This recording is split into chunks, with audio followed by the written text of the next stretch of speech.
আসসালামু আলাইকুম সবাইকে। আশা করি সবাই ভালো আছো। আমরা চলে আসলাম আমাদের আজকের ক্লাসে।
ওয়ালাইকুম আসসালাম। তোমরা একটু শেয়ার করে দাও ক্লাসটা, তারপর আমরা শুরু করে দিব। এখনো 6টা বাজে নাই, আমি একটু আগেই জয়েন করছি। আমাকে শুনতে পাচ্ছ না? একটু আওয়াজ দাও।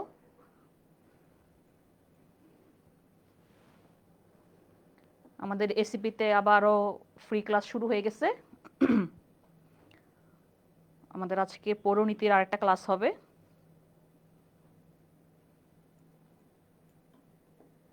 আমরা একটু 2-1 মিনিটের মধ্যে আমরা ক্লাস শুরু করে দিব।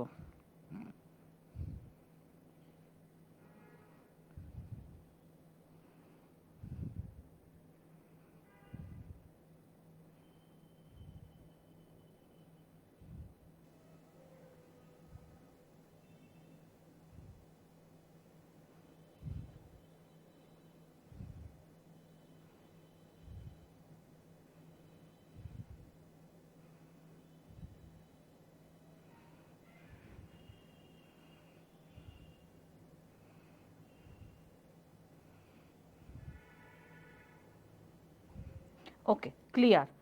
আচ্ছা, নাজমুল সাকিব বলছে ক্লিয়ার। আচ্ছা ঠিক আছে, ওকে।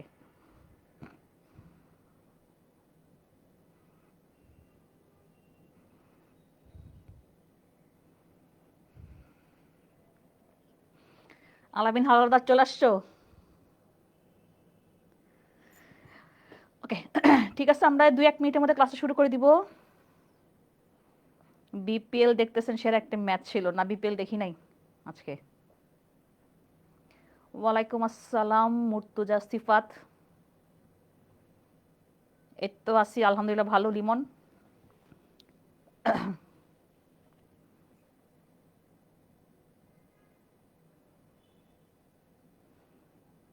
কিছু বলার ভাষা নাকি? ও আচ্ছা, কি খেলা হয়েছে আজকে? আমি আজকে দেখি নাই। আচ্ছা, কার কার খেলা হয়েছে?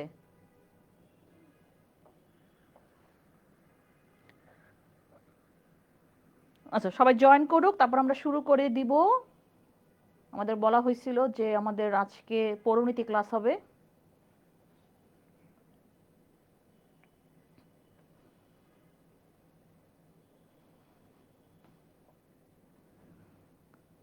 ওকে, আমরা আজকে যেটা পড়ব সেটা হচ্ছে গিয়ে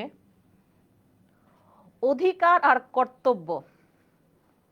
অধিকার মানে কি? রাইটস। আমরা বলি না, হ্যাঁ, তোমার প্রতি কি আমার কোনো অধিকার নাই? হ্যাঁ, দেন আমরা পড়বো কর্তব্য, ডিউটিস। হ্যাঁ, তোমার যেমন যদি কারোর প্রতি অধিকার থাকে, তার উপরও কিন্তু তোমার কিন্তু কিছু কর্তব্য থাকবে। তার মানে আমরা বলি যে অধিকার আর কর্তব্য পরিপূরক। ওকে, যেমন আমরা রাষ্ট্র, না, আমরা এখন একটা দেশে বসবাস করি।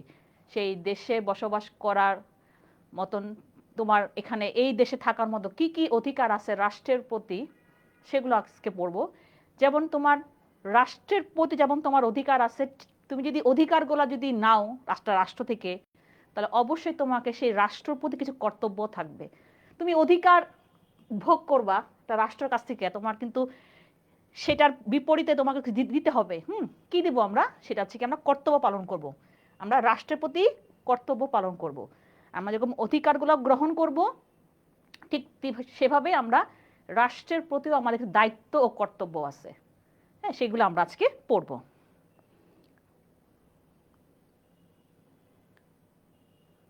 ওকে, ঠিক আছে? তাহলে আমরা আজকে এই অধিকার কর্তব্য সম্বন্ধে পড়বো। তার মানে আমার নাগরিক হিসেবে আমাদের কি কি অধিকার আছে একটা দেশের থেকে, আবার ঠিক আমাদের নাগরিক হিসেবে একটা দেশের প্রতি আমাদের কি কি কর্তব্য আছে সেগুলো আমরা পড়বো। তার মানে কি অধিকার আর কর্তব্য একে অন্যের পরিপূরক। অধিকার ও কর্তব্য কি একে অন্যের পরিপূরক। স্বাভাবিক না? দেখো, তুমি একটা দেশের কাছ থেকে তুমি রাইটস নিবা, হ্যাঁ, এখন তুমি কিছুই করবা না, এটা তো হবে না। হ্যাঁ, সো এটাই যে একে অন্যের পরিপূরক। তুমি যদি অধিকারগুলো ভোগ করো, তোমাকেও সেটা অপোজিটে তোমাকে কিন্তু কিছু কর্তব্য পালন করতে হবে রাষ্ট্রের প্রতি। ওকে, ঠিক আছে, চলো তাহলে আমরা, ওয়ালাইকুম আসসালাম, অনেকে এখন জয়েন করছে। আসো তাহলে আমরা শুরু করে দিই। আমরা আজকে শুরু করব, আগে আমরা টপিকগুলো পড়বো, দেন আমরা সিকিউ এমসিকিউ সলভ করব। হ্যাঁ, কিভাবে সিকিউগুলো আসে পরীক্ষার মধ্যে। চলো আমরা আগে দেখি অধিকার কি, রাইটস। হ্যাঁ, আজকে তোমরা দেখবা, হ্যাঁ, যে কি অধিকার আছে বা কি তোমার রাইটস আছে আজকে আমরা দেখবো। হ্যাঁ, যেমন বাবা মা, হ্যাঁ, তুমি বলো যে আমাদেরকে জন্ম দিছো, তোমরা বলো না বাপ মাকে যে আমাদেরকে জন্ম দিছো, এখন আমাদের তো কিছু অধিকার আছে তোমার উপরে। যদি তোমার মা বাবার উপর যদি কোনো অধিকার থাকে, তার মানে কিন্তু তোমার মা বাবার প্রতিও কিন্তু কিছু কর্তব্যও আছে। ঠিক আছে, কি কর্তব্য তোমার বলো দেখি? মা বাবার প্রতি বা শিক্ষকের প্রতি তোমার কি কর্তব্য বলো দেখি, বলো যে আমরা মা বাবার প্রতি আমাদের কি কর্তব্য। সবার আগে আমাদের মা বাবার প্রতি কর্তব্য কি, আমাদের শ্রদ্ধা করতে হবে, যেটা এখন অনেকে করে না, তাই না? যেমন শিক্ষক, আমরা আগে যখন, এখন তো মনে করো হচ্ছে গিয়ে আমি যদি বলি, আমরা যখন শিক্ষক, আমাদের এখন তো এত, মানে দেখো তোমার সাথে কত আমরা হচ্ছে গিয়ে ফ্রি, বা যদি বলি কত অ্যাভেলেবল আমরা তোমাদের কাছে, তাই না? কিন্তু আমরা যখন মনে করো স্টুডেন্ট ছিলাম, আমরা কিন্তু শিক্ষকদের সাথে এত ক্লোজলি এত আমাদের কিন্তু সম্পর্ক ছিল না। স্বাভাবিক, স্কুলে গেছি, কলেজে গেছি, বা যদি বলি কোচিং লাইফে, কোচিংয়ে যখন গেছি তখন দেখা হয়েছে, এই শেষ। এখন তো তুমি আমাকে সরাসরি নক করতে পারতেছো, সরাসরি কথা বলতে পারতেছো যখন তখন, যে কোনো সময়, কিন্তু আগে সেটা ছিল না। তো এই জন্য আমরা সবসময় কিন্তু, মানে আমরা শিক্ষকরা চাই যে স্টুডেন্টরা, ছাত্ররা আমাদেরকে শ্রদ্ধা করুক। এই শ্রদ্ধা জিনিসটা অনেক বড় একটা জিনিস, আমাদের কিন্তু অন্য কিছু চাই না, তোমরা আমাদেরকে শ্রদ্ধা করবা, এটা হচ্ছে কি মেন। আর তোমাদের কর্তব্য এটাই যে তোমরা কি শিক্ষকদের প্রতি শ্রদ্ধা করবা। ওয়ালাইকুম আসসালাম। আচ্ছা, চলে আসছে যারা ক্লাস করে সবসময়, তারা চলে আসছে, তাহলে আমরা শুরু করি আর কি। হ্যাঁ, তাহলে আসো আমরা শুরু করব অধিকার, রাইটস। হ্যাঁ, এটার মানে কি আমি যদি বলি সংজ্ঞা, যেটা আমাদের যে অধিকার কি জানো, এরকম প্রশ্ন আসতে পারে যে দেখো, যে সমাজ ও রাষ্ট্র কর্তৃক স্বীকৃত কতগুলো সুযোগ সুবিধা যেগুলো কি নাগরিক ভোগ করে, সেই ভোগ করাটা কিন্তু তোমার কিন্তু কি নাগরিকের অধিকার রাষ্ট্রের প্রতি। দেখো, তাহলে নাগরিকের ব্যক্তিদের বিকাশে ঘটে এই যে মূল লক্ষ্য কি, যে আমাদের কল্যাণ সাধন। তার মানে রাষ্ট্র প্রদত্ত যে অর্থনৈতিক অধিকার, সামাজিক অধিকারগুলো আছে আমাদের, আবার আবার কি আছে, একটা রাজনৈতিক অধিকার আছে, সেগুলা হচ্ছে গিয়ে একসাথে মিলে আমরা বলি কি তোমার অধিকার। সবগুলাই হচ্ছে কি আমার অধিকার। ওকে, আমরা আজকে ভাগ করে পড়বো যে আমাদের কি কি অধিকারগুলো আছে। যেমন দেখো কি, শিক্ষার অধিকার, পরিবার গঠনের অধিকার, ভোট দেওয়ার অধিকার, ঠিক আছে? তারপরে দেখো ভোট দেওয়ার অধিকার, এগুলো সবই কিন্তু আমাদের কিন্তু রাইটস। ঠিক আছে, যে ভোট, আমি যে ভোট দেই, এটাও কিন্তু তোমার একটা অধিকার। হ্যাঁ, আমরা যে ভোট দিচ্ছি, এই জন্য তো দেখো আমরা লাস্ট কয়েকটা নির্বাচনে আমরা ভোট দিতে পারি নাই ভালো মতন, তাই না? ঠিকভাবে ভোট আমরা দিতে পারি নাই। এই জন্যই তো আমরা এই করলাম না, যে আমরা ভোট দিতেই পারলাম না, দেখা গেছে তোমার ভোট আরেকজন দিয়ে দিছে, অথবা দেখালো যে কি ভোট হইলই না। হ্যাঁ, এমনি এমনি মানুষ জিতে যাচ্ছে, এটা তো হয় না। তার মানে ভোট দেওয়ার অধিকারটাও কিন্তু তোমার কি, তোমার নাগরিক হিসেবে তোমার কি অধিকার। ওকে, তাহলে আসো, তাহলে আমরা দেখি। দেখো লাস্কি কি বলছে, যে এই লাস্কি এইটা আসে প্রায়। দেখো লাস্কি দুইটা বলছে কথা অধিকার নিয়ে। হ্যাঁ, লাস্কি কি বলছে, অধিকার হচ্ছে সমাজ জীবনের যে সে সকল শর্তাবলী যা ব্যতীত ব্যক্তিদের পূর্ণ বিকাশ সাধন করতে পারে না, এটা একটা। বাট এটা অনেকবার আসছে যে প্রত্যেক রাষ্ট্রই পরিচিত হয় তার প্রদত্ত অধিকার দ্বারা। এটা কে বলছেন? লাস্কি বলছেন। এটা প্রায় আসে, এটা প্রায় আসে, খুব ইম্পর্টেন্ট। হ্যাঁ, এই লাইনটা দিয়ে বলবে, ওই যে ক খ গ ঘর মধ্যে, এটা লাইন দিয়ে বলবে এটা কে বলছেন, তাহলে তুমি সুন্দর করে বলবা কি, অধ্যাপক লাস্কি বলছেন। কি বলছেন? যে প্রত্যেক রাষ্ট্রে পরিচিত হয় তার প্রদত্ত অধিকার দ্বারা। যে আমাদের কি কি অধিকার আছে, বা রাষ্ট্র আমাদেরকে কি কি অধিকার দিচ্ছে, সেগুলো নিয়ে আমরা আজকে পড়বো। এবং এই অধিকারের উৎসগুলা কি দেখো, অবশ্যই কি সমাজ ও রাষ্ট্র। রাষ্ট্র ডিসাইড করে, হ্যাঁ, এই অধিকারগুলো রাষ্ট্র ডিসাইড করে, সমাজ ডিসাইড করে। এই জন্য আমরা মানুষ বলে, আমরা মানুষ সামাজিক জীব, আমরা বলি না, হ্যাঁ, আমরা সমাজে চলতে হয়, ঠিক আছে। সেই জন্য তো আমরা বলি এগুলা। তাহলে যদি বলে অধিকারের উৎস কি, তাহলে কি বলবো আমরা? সমাজ ও রাষ্ট্র। ওকে, এবার চলে আসি আমরা অধিকারের শ্রেণী বিভাগ। আমাদের কি কি অধিকার আছে সবার আগে যদি বলি, আমাদের দুইটা ভাগে ভাগ করি আমরা। কি? নৈতিক অধিকার, আইনগত অধিকার। নৈতিক অধিকার, মোরাল। এই যে আমরা বলি না, তোমার কি কোনো নৈতিকতা নাই, হ্যাঁ, তোমার কোনো, তুমি নীতিহীন মানুষ। দেখো আমরা বলি কিন্তু মানুষকে মাঝে মাঝে, তুমি নিজেই দেখো, এগুলো কিন্তু আমাদেরই লাইফের ইনফরমেশন। দেখো যেগুলো আমি বলবো এখন, যারা বলে তুমি একটা নীতিহীন মানুষ, তোমার কোনো নীতি নাই, আমরা কিন্তু বলি এই কথাটা, তোমার কোনো নৈতিকতা নাই, ঠিক আছে। তাহলে ওইখান থেকে এই কথাটা আসছে যে নৈতিক অধিকারগুলো কি কি। নৈতিক অধিকারগুলো কি দেখো, এই নৈতিক অধিকার তোমার নিজের থেকে আসবে। আমি যদি বলি আমার নিজস্ব থেকে আসবে, কিরকম দেখো, কি বলছে, ভিক্ষুকে ভিক্ষা দেওয়া, এটা তোমার নিজে থেকে আসবে। তোমাকে কিন্তু রাষ্ট্র বলবে না, এই তুমি ওকে ভিক্ষা দাও না কেন, তোমাকে কিন্তু রাষ্ট্র কখনো বলবে না, তোমার মন থেকে আসবে। আমরা যখন কখনো কাউকে ভিক্ষা দেই, আমরা কিন্তু সবাইকে দেই না, অনেক সময় আমরা যখন দেখি যে না উনি আসলেই কি বলে কাজ করতে পারে না, তখন আমরা নিজের মন থেকে আমরা তখন তাকে কিন্তু কি সাহায্য করি বা ভিক্ষা দিই। তার মানে কি, ভিক্ষুকে ভিক্ষা দাও, এটা কি আমাদের নৈতিক অধিকার। এটা নিয়ে কিন্তু রাষ্ট্র তোমাকে বলবে না যে তুমি এটা কেন করতেছো না। তারপর দেখো কি, প্রতিবেশীর কাছ থেকে সহৃদয় ব্যবহার। এই যে দেখো, আমরা যে আমাদের আশেপাশে, আমরা সমাজে বাস করি, আমাদের বাসার আশেপাশে অনেক প্রতিবেশী আছে।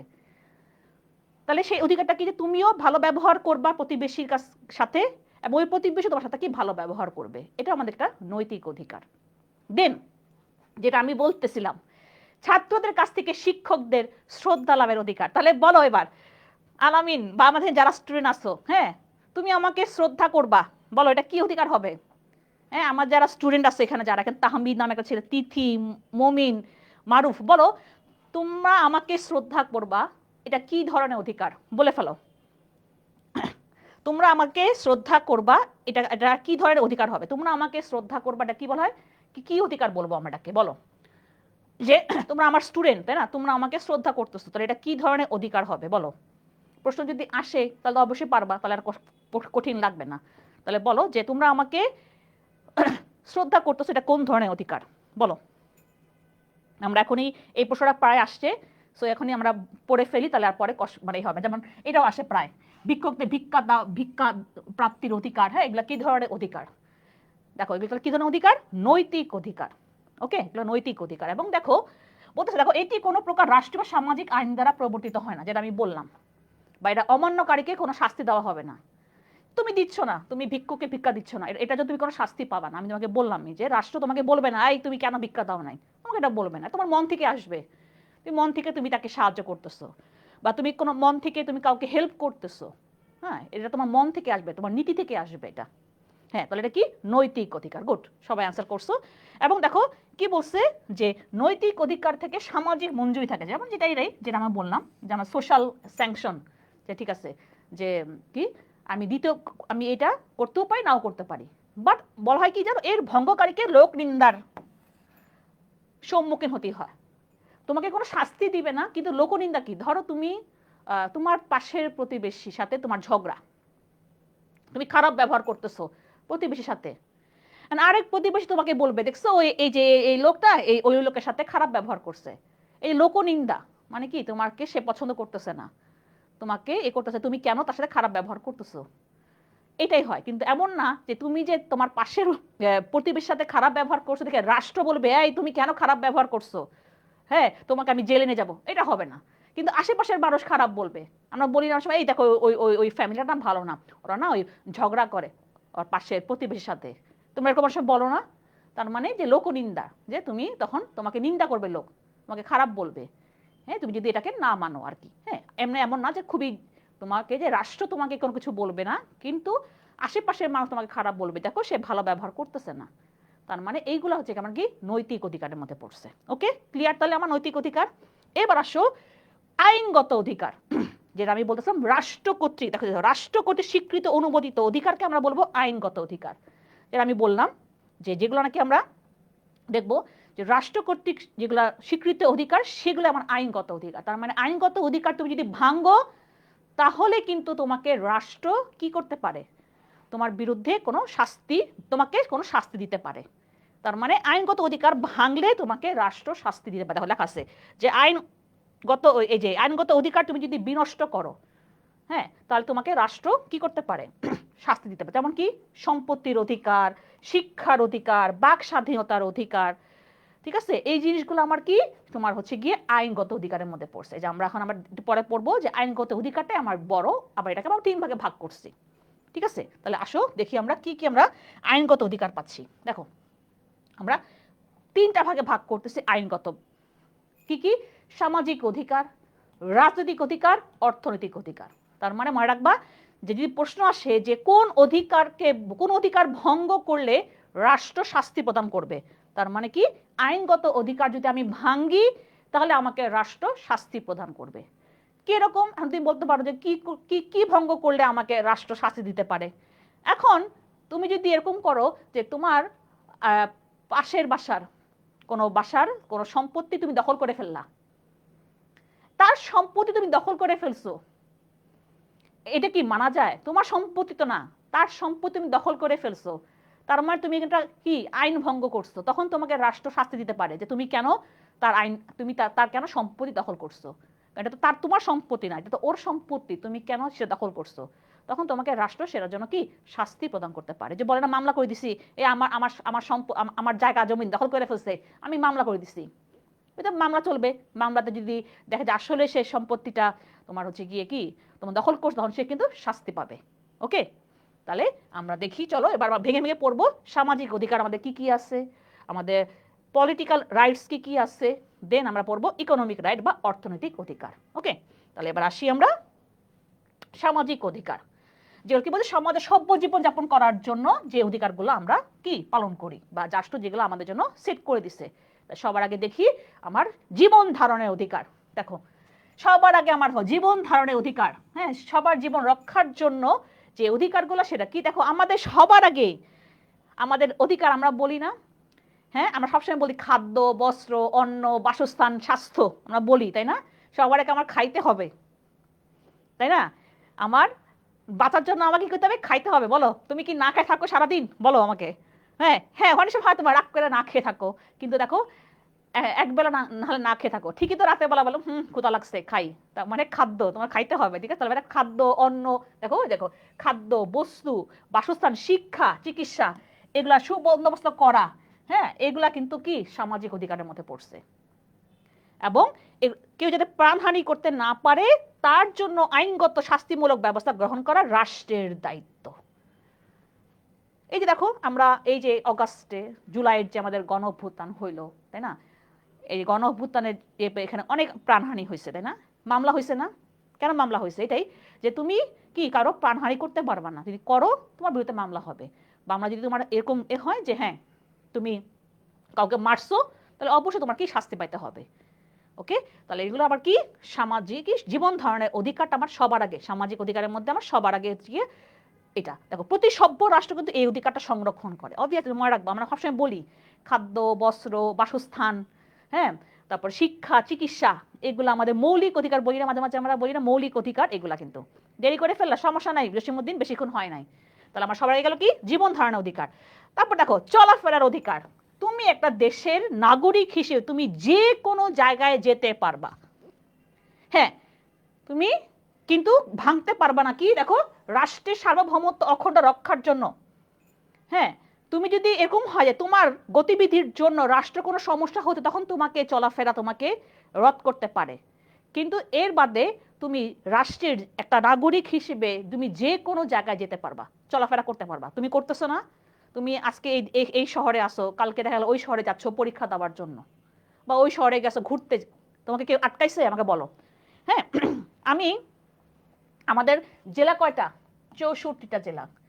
আমি ঘুরছি 45টা জেলা। আমি থাকি ঢাকা শহরে, হ্যাঁ, আমি থাকি ঢাকা শহরে, তা আমি কি গেছি না অন্যান্য জেলায়? তার মানে কি আমার চলাফেরার স্বাধীনতা আছে, আমাকে রাষ্ট্র সেই অধিকারটা দিছে। আমি নাগরিক হিসেবে আমি বাংলাদেশের যে কোনো জায়গায় আমি চলাফেরা করতে পারবো। হ্যাঁ, যদি এরকম হয়, হ্যাঁ, কখন এরকম হয় যে রাষ্ট্রেতে কোনো সমস্যা, তখন রাষ্ট্র এই গতিবিধি নিয়ন্ত্রণ করতে পারে। যেমন আমরা বলি জরুরি অবস্থা ঘোষণা, অনেক সময় হয়, হ্যাঁ, রাষ্ট্র অনেক সময় জরুরি অবস্থা ঘোষণা করে, তখন নিয়ন্ত্রণ করে দেয় যে হ্যাঁ তুমি তখন চলাফেরা করতে পারবে, যেমন কারফিউ দেয়, তাই না? কারফিউর সময় তুমি তখন কিন্তু তোমার চলাফেরা নিয়ন্ত্রণ হয়ে যায়। ওই যে কি বলছে দেখো, রাষ্ট্রের সার্বভৌমত্ব অখণ্ড রক্ষার স্বার্থে সরকার কিন্তু এই অধিকারের উপর নিষেধাজ্ঞা জারি করতে পারে। তাহলে বুঝতে পারতেছো কি কিরকম, কারফিউ দিতে পারে। তারপর কি বললাম আমি, তোমার জরুরি অবস্থা জারি করতে পারে, তখন তোমার কিন্তু যে কোনো জায়গায় কি জরুরি অবস্থা জারি, হ্যাঁ, তখন তোমার হতেছে কি কিন্তু চলাফেরার একটু কি একটা বাধা আসবে, হ্যাঁ, কিন্তু এইটা বাদে বাকি অন্য সময় তুমি যে কোনো জায়গায় তুমি চলাফেরা করতে পারবা। ওকে, তাহলে আমরা পেয়ে গেলাম এটা কি হচ্ছে গিয়ে চলাফেরার অধিকার। এবার সম্পত্তি ভোগের অধিকার, যে সম্পত্তি ভোগ করতেছি না আমরা, যে প্রত্যেকটি নাগরিক তার নিজস্ব সম্পত্তি ভোগের অধিকার আছে। কেউ যদি সম্পত্তি দখল করতে না পারে তার পর্যাপ্ত ব্যবস্থার নামই সম্পত্তি ভোগের অধিকার, যেটা আমি বললাম একটু আগে তোমাকে, যে ধরো আমার কোনো জায়গা, ধরো আমার একটা জায়গা আছে, এখন অন্য কেউ দখল করে ফেললো, তখন কিন্তু আমি মামলা করতে পারবো, এইটা আমার সম্পত্তি, এটা আমার সম্পত্তি, অন্য কেন কেন দখল করবে, তখন তুমি কিন্তু মামলা করতে পারো, তখন তোমাকে রাষ্ট্র সাপোর্ট দিবে, তখন তুমি তো ওই প্রমাণ দেখাবা, তুমি কাগজপত্র দেখাবা, যেন দেখেন আমার সব কাগজপত্র আছে, এটা আমার সম্পত্তি, আমার সম্পত্তির উপর আইসা কি আরেকজন এসে দখল করছে, তখন তুমি কিন্তু মামলা করে তুমি জিততে পারবা, কারণ তোমার কাছে তোমার সব কিছু ক্লিয়ার আছে। তোমার যদি কাগজপত্র ঠিক থাকে তোমার সম্পত্তি, তোমাকে ওই সম্পত্তি তোমারই থাকবে, আর অন্য কেউ ভোগ করতে পারবে না। তার মানে সম্পত্তি ভোগের অধিকারটাও আমার কি সামাজিক অধিকারের মধ্যে পড়ছে। ওকে, দেখো আমি তোমাকে এগুলো বলতেছি যে নিজের লাইফ থেকে পড়ো, হ্যাঁ, পরিণতি এইসব ইনফরমেশনগুলো আমাদের নাগরিক, আমরা তো নাগরিক, তাই না? তুমি নিজের থেকে কল্পনা করে পড়বা, তাহলে দেখবো তখন তো যেন কষ্ট হবে না। এবার আসি আমরা চুক্তি করার অধিকার। তুমি কারোর সাথে চুক্তি করতে পারো, হ্যাঁ, যে কোনো চুক্তি করার অধিকারটাও তোমাকে রাষ্ট্র দিছে। যেমন এরকম হইতে পারে না যে তুমি কারো সম্পত্তি কিনলা বা তুমি কারো জমি কিনতে গেলা, জমি কিনে চুক্তি হয়, অনেক কিছু চুক্তি করি আমরা, তাই না? সেটা কিন্তু অধিকারটাও কিন্তু সরকার দিয়ে দিছে। ওকে, তাহলে চুক্তি করার অধিকারটাও কিন্তু কি তোমার হচ্ছে কি সামাজিক অধিকারের মধ্যে পড়ছে। তারপর আসি মতামত প্রকাশের অধিকার। এই যে আমরা যে কথা বলি, হ্যাঁ, সেই যে মতামত প্রকাশ করতেছো তুমি, সেটারও অধিকার রাষ্ট্র তোমাকে দিছে। দেখছো, তোমাকে মতামত প্রচার করতে পারাকে তোমাকে কি মতামত প্রকাশের অধিকারটা বলা হয়। এটাও একটা আমাদের অধিকার, কি সামাজিক অধিকার, উপরে লিখে সামাজিক অধিকার। দেখছো, এটা আমাদের কি একটা সামাজিক অধিকার মতামত প্রকাশের। দেন এবার আমাদের মতামত প্রকাশের অধিকারটা আসলে এবার আসি আমরা সংবাদপত্র প্রকাশের স্বাধীনতা। দেখো আমরা এগুলো কি কোথায় পড়ছি বলতো, যারা ক্লাস করছো আগে সংবিধানে পড়ছি, সংবিধানও কিন্তু এগুলো লেখা আছে, মনে আছে আমি পড়াইছিলাম, সংবিধানও আমাদের এগুলো কি মৌলিক অধিকারের মধ্যে পড়ছে। দেখো তো যারা ক্লাস করছো, আমরা পড়ছিলাম না আমাদের মৌলিক অধিকারগুলো, আমাদের এটা পড়ছি, এটা পড়ছি, সভাসমিতির অধিকার, দেখো প্রত্যেকটা আমরা কিন্তু সংবিধানে পড়ে আসছি। দেখো প্রত্যেকটা আমরা সংবিধানে পড়ে আসছি, সংবাদপত্র স্বাধীনতার অধিকারটা দিতে হবে, নাহলে তো সংবাদপত্রে কি আমরা এখন দেখতেছি না, সংবাদপত্র অধিকারটা কি যে সে মুক্তভাবে লিখতে পারবে, সে সরকারকে সমালোচনাও করতে পারবে, হ্যাঁ, কিন্তু আমরা এখন দেখছিলাম যে গত কয়েক বছরে যে তোমার কি সরকারের সমালোচনা করতে পারতেছিল না। সরকার যদি সমালোচনা না করতে পারো তাহলে কিন্তু তুমি ক্লিয়ারলি তুমি এ করতে পারবা না। এই জন্য কিন্তু তোমাকে দিতে হবে, সেই দিতে হবে তোমাকে সংবাদপত্রকে স্বাধীনতার অধিকার দিতে হবে, সে যেন কি নির্ভীকভাবে নিরপেক্ষভাবে, সবাইকে দেখো নিরপেক্ষভাবে সে যেন খবর প্রকাশ করতে পারে, সেটারও অধিকার দিয়ে রাখছে রাষ্ট্র সংবাদপত্রকে। ওকে, এবার আসো সভা সমিতির অধিকার। এই যে আমরা এগুলো সব পড়ছি, কোথায় পড়ছি আমরা এগুলো সব সংবিধানে পড়ছি, যে সভা সমিতির অধিকার। আমি এই যে এখন কিছু হইলে আমরা হচ্ছে গিয়ে শাহবাগে আন্দোলন করতেছি, সভা করতেছি, বিভিন্ন জায়গায় সভা করতেছি, তার মানে তুমি করতে পারতেছো কেন, তোমাকে তো রাষ্ট্র অধিকার দিয়ে রাখছে, তুমি করতে পারবা সভা সমিতি, তার মানে এই অধিকারটাও তোমাকে কি দিয়ে রাখছে, রাষ্ট্র তোমাকে দিয়ে রাখছে, এটাও আমাদের একটা সামাজিক অধিকার। তার মানে আমরা এগুলো অনেক কিছু পড়ে আসছি সংবিধানে। এবার আসো ধর্মীয় অধিকার, দেখো এটা আমরা পড়ছি, তাই না? এটাও আমরা পড়ছি, আইনের চোখে সমান অধিকার, দেখো প্রত্যেকটা আমাদের সংবিধানে বলা আছে, সংবিধানে মিল আছে। দেখছো, ধর্মীয় অধিকার বলছি না যে নিজ নিজ ধর্ম পালন প্রচার করার স্বাধীনতা সবার আছে, যে যার ধর্ম সে পালন করতে পারবে, প্রচার করতে পারবে, তুমি এটাকে হস্তক্ষেপ করতে পারবে না। যদি হস্তক্ষেপ করো তোমাকে তখন রাষ্ট্র বলবে তুমি কেন হস্তক্ষেপ করছো। ঠিক আছে, তাহলে এটা আমাদের কি ধর্মীয়, দেখছো কেউ কোন ধর্ম পালনে তুমি কোনো বাধা দিতে পারবা না। তাহলে ধর্ম পালনের অধিকার বা ধর্মীয় অধিকারটাও আমার কি একটা আইনগত অধিকারের মধ্যে পড়ছে, যেটা আমার সামাজিক অধিকারের মধ্যে পড়ছে। ওকে, তারপর আসলে আইনের চোখে সমান, যেটা আমরা পড়ছিলাম, আইনের চোখে সমতা মনে পড়ে? দেখো তো, এই আইনের চোখে সমতা মনে পড়ে? একই কথা না? আইনের চোখে সমান, আমরা বলছিলাম আইন সবার জন্য সমান, ধর্ম, বর্ণ, নারী, পুরুষ নির্বিশেষে সবার জন্য কি থাকবে? একই প্রকার আইন ও বিচার ব্যবস্থা থাকবে। তুমি ভিআইপি দেখে তোমার জন্য একরকম আইন, হ্যাঁ, আর আমি সাধারণ মানুষ আমার জন্য একরকম আইন, সেটা হবে না। সবার জন্য সমান, আইনের দৃষ্টিতে সবাই সমান, এই অধিকারটাও রাষ্ট্র দিয়ে রাখছে। ঠিক আছে, যে আমি ও ভিআইপি মানুষ, স্পেশাল মানুষ, তাকে আমি একভাবে ট্রিট করব, আর তুমি সাধারণ মানুষ তোমাকে আরেকভাবে ট্রিট করবো, সেটা হবে না। ওকে, তারপর আসো পরিবার গঠনের অধিকার। তুমি যে পরিবার গঠন করো সেটার অধিকার কিন্তু দেখো সরকার দিয়ে রাখছে। এটা একটা কি স্বীকৃত সামাজিক অধিকার, পরিবার যে গঠন করা হয়, ঠিক আছে, যে বিবাহ হয়, হ্যাঁ, বাচ্চা হয়, লালন পালন করে, হ্যাঁ, এই যে এই জিনিসটা আমাদের পরিবার গঠন করার অধিকারটাও কিন্তু রাষ্ট্র দিয়ে রাখছে, তুমি পরিবার গঠন করতে পারবা।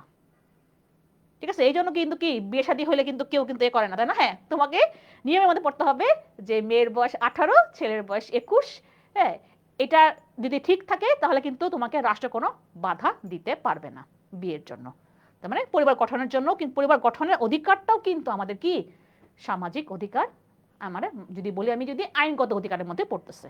ওকে, তাহলে হয়ে গেল আমার। এবার আসো ভাষা ও সংস্কৃতির অধিকার, যেটা আমরা করি, আমরা কথা বলতেছি, ভাষা, আমরা আমাদের নিজস্ব সংস্কৃতি আমরা পালন করতেছি, সেগুলোর অধিকারও কিন্তু আমাকে কে দিয়ে রাখছে? রাষ্ট্র দিয়ে রাখছে। তাহলে এটাও একটা আমাদের কি তোমার সামাজিক অধিকারের মধ্যে পড়ছে। তারপর আসো দেখো কি বলছে, দেখো প্রত্যেক নাগরিকের সংস্কৃতি চর্চার অধিকারও থাকা উচিত, তাই না? আমরা অনেকেই আমরা বিভিন্ন রকম, এই যে গান বাজনা করে বিভিন্ন রকম, তাই না, আমাদের যে সংস্কৃতি আছে, কিন্তু রাষ্ট্র তো তোমাকে কেউ বলে নাই যে তুমি গান গাইতে পারবা না, বলে কখনো? তোমাকে বলে কখনো? না, বলে না, কারণ এগুলার অধিকারও কিন্তু তোমাকে রাষ্ট্র দিয়ে রাখছে। তাহলে একটা নাগরিক হিসেবে তুমি সেই অধিকারগুলা কি পালন করতে পারতেছো। এবার খ্যাতি লাভের অধিকার, খ্যাতি, যে দক্ষতার দ্বারা আমরা কর্মপ্রচেষ্টার দ্বারা কি আমরা অনেকে খ্যাতি লাভ করি, তোরা বলো এখন সেলিব্রিটি মানুষ বলো তোমরা, তাই না? সেলিব্রিটি মানুষ, হ্যাঁ, খ্যাতি লাভের অধিকারটাও কিন্তু সরকার দিয়ে রাখছে, সরকার মানে আই মিন রাষ্ট্র দিয়ে রাখছে। তাহলে এটা একটা কি আমার সামাজিক অধিকারের মধ্যে পড়ছে। এবার আসো রাজনৈতিক অধিকার, তাহলে আমরা 3টা অধিকার পড়ছি আমরা আইনগতর মধ্যে, একটা কি সামাজিক অধিকার, একটা হচ্ছে গিয়ে রাজনৈতিক অধিকার, আর একটা অর্থনৈতিক। আমরা এখন পড়বো আমরা এখন রাজনৈতিক অধিকার। দেখো সামাজিক অধিকারের নিয়ে কারো কোনো সমস্যা আছে কিনা আওয়াজ দাও, তারপর আমরা এটা পড়বো। ও আরমান চলে আসছো? ছেলের বিয়ের বয়স একটু কমানো উচিত। আয় রে আরমান, কি রে এখনই বিয়ে করতে চাও? 21 হোক, 21 হোক, একদম পারফেক্ট। সে মেয়েদের জন্য 18, ছেলেদের জন্য 21, এটা একদম পারফেক্ট লাগে আমার।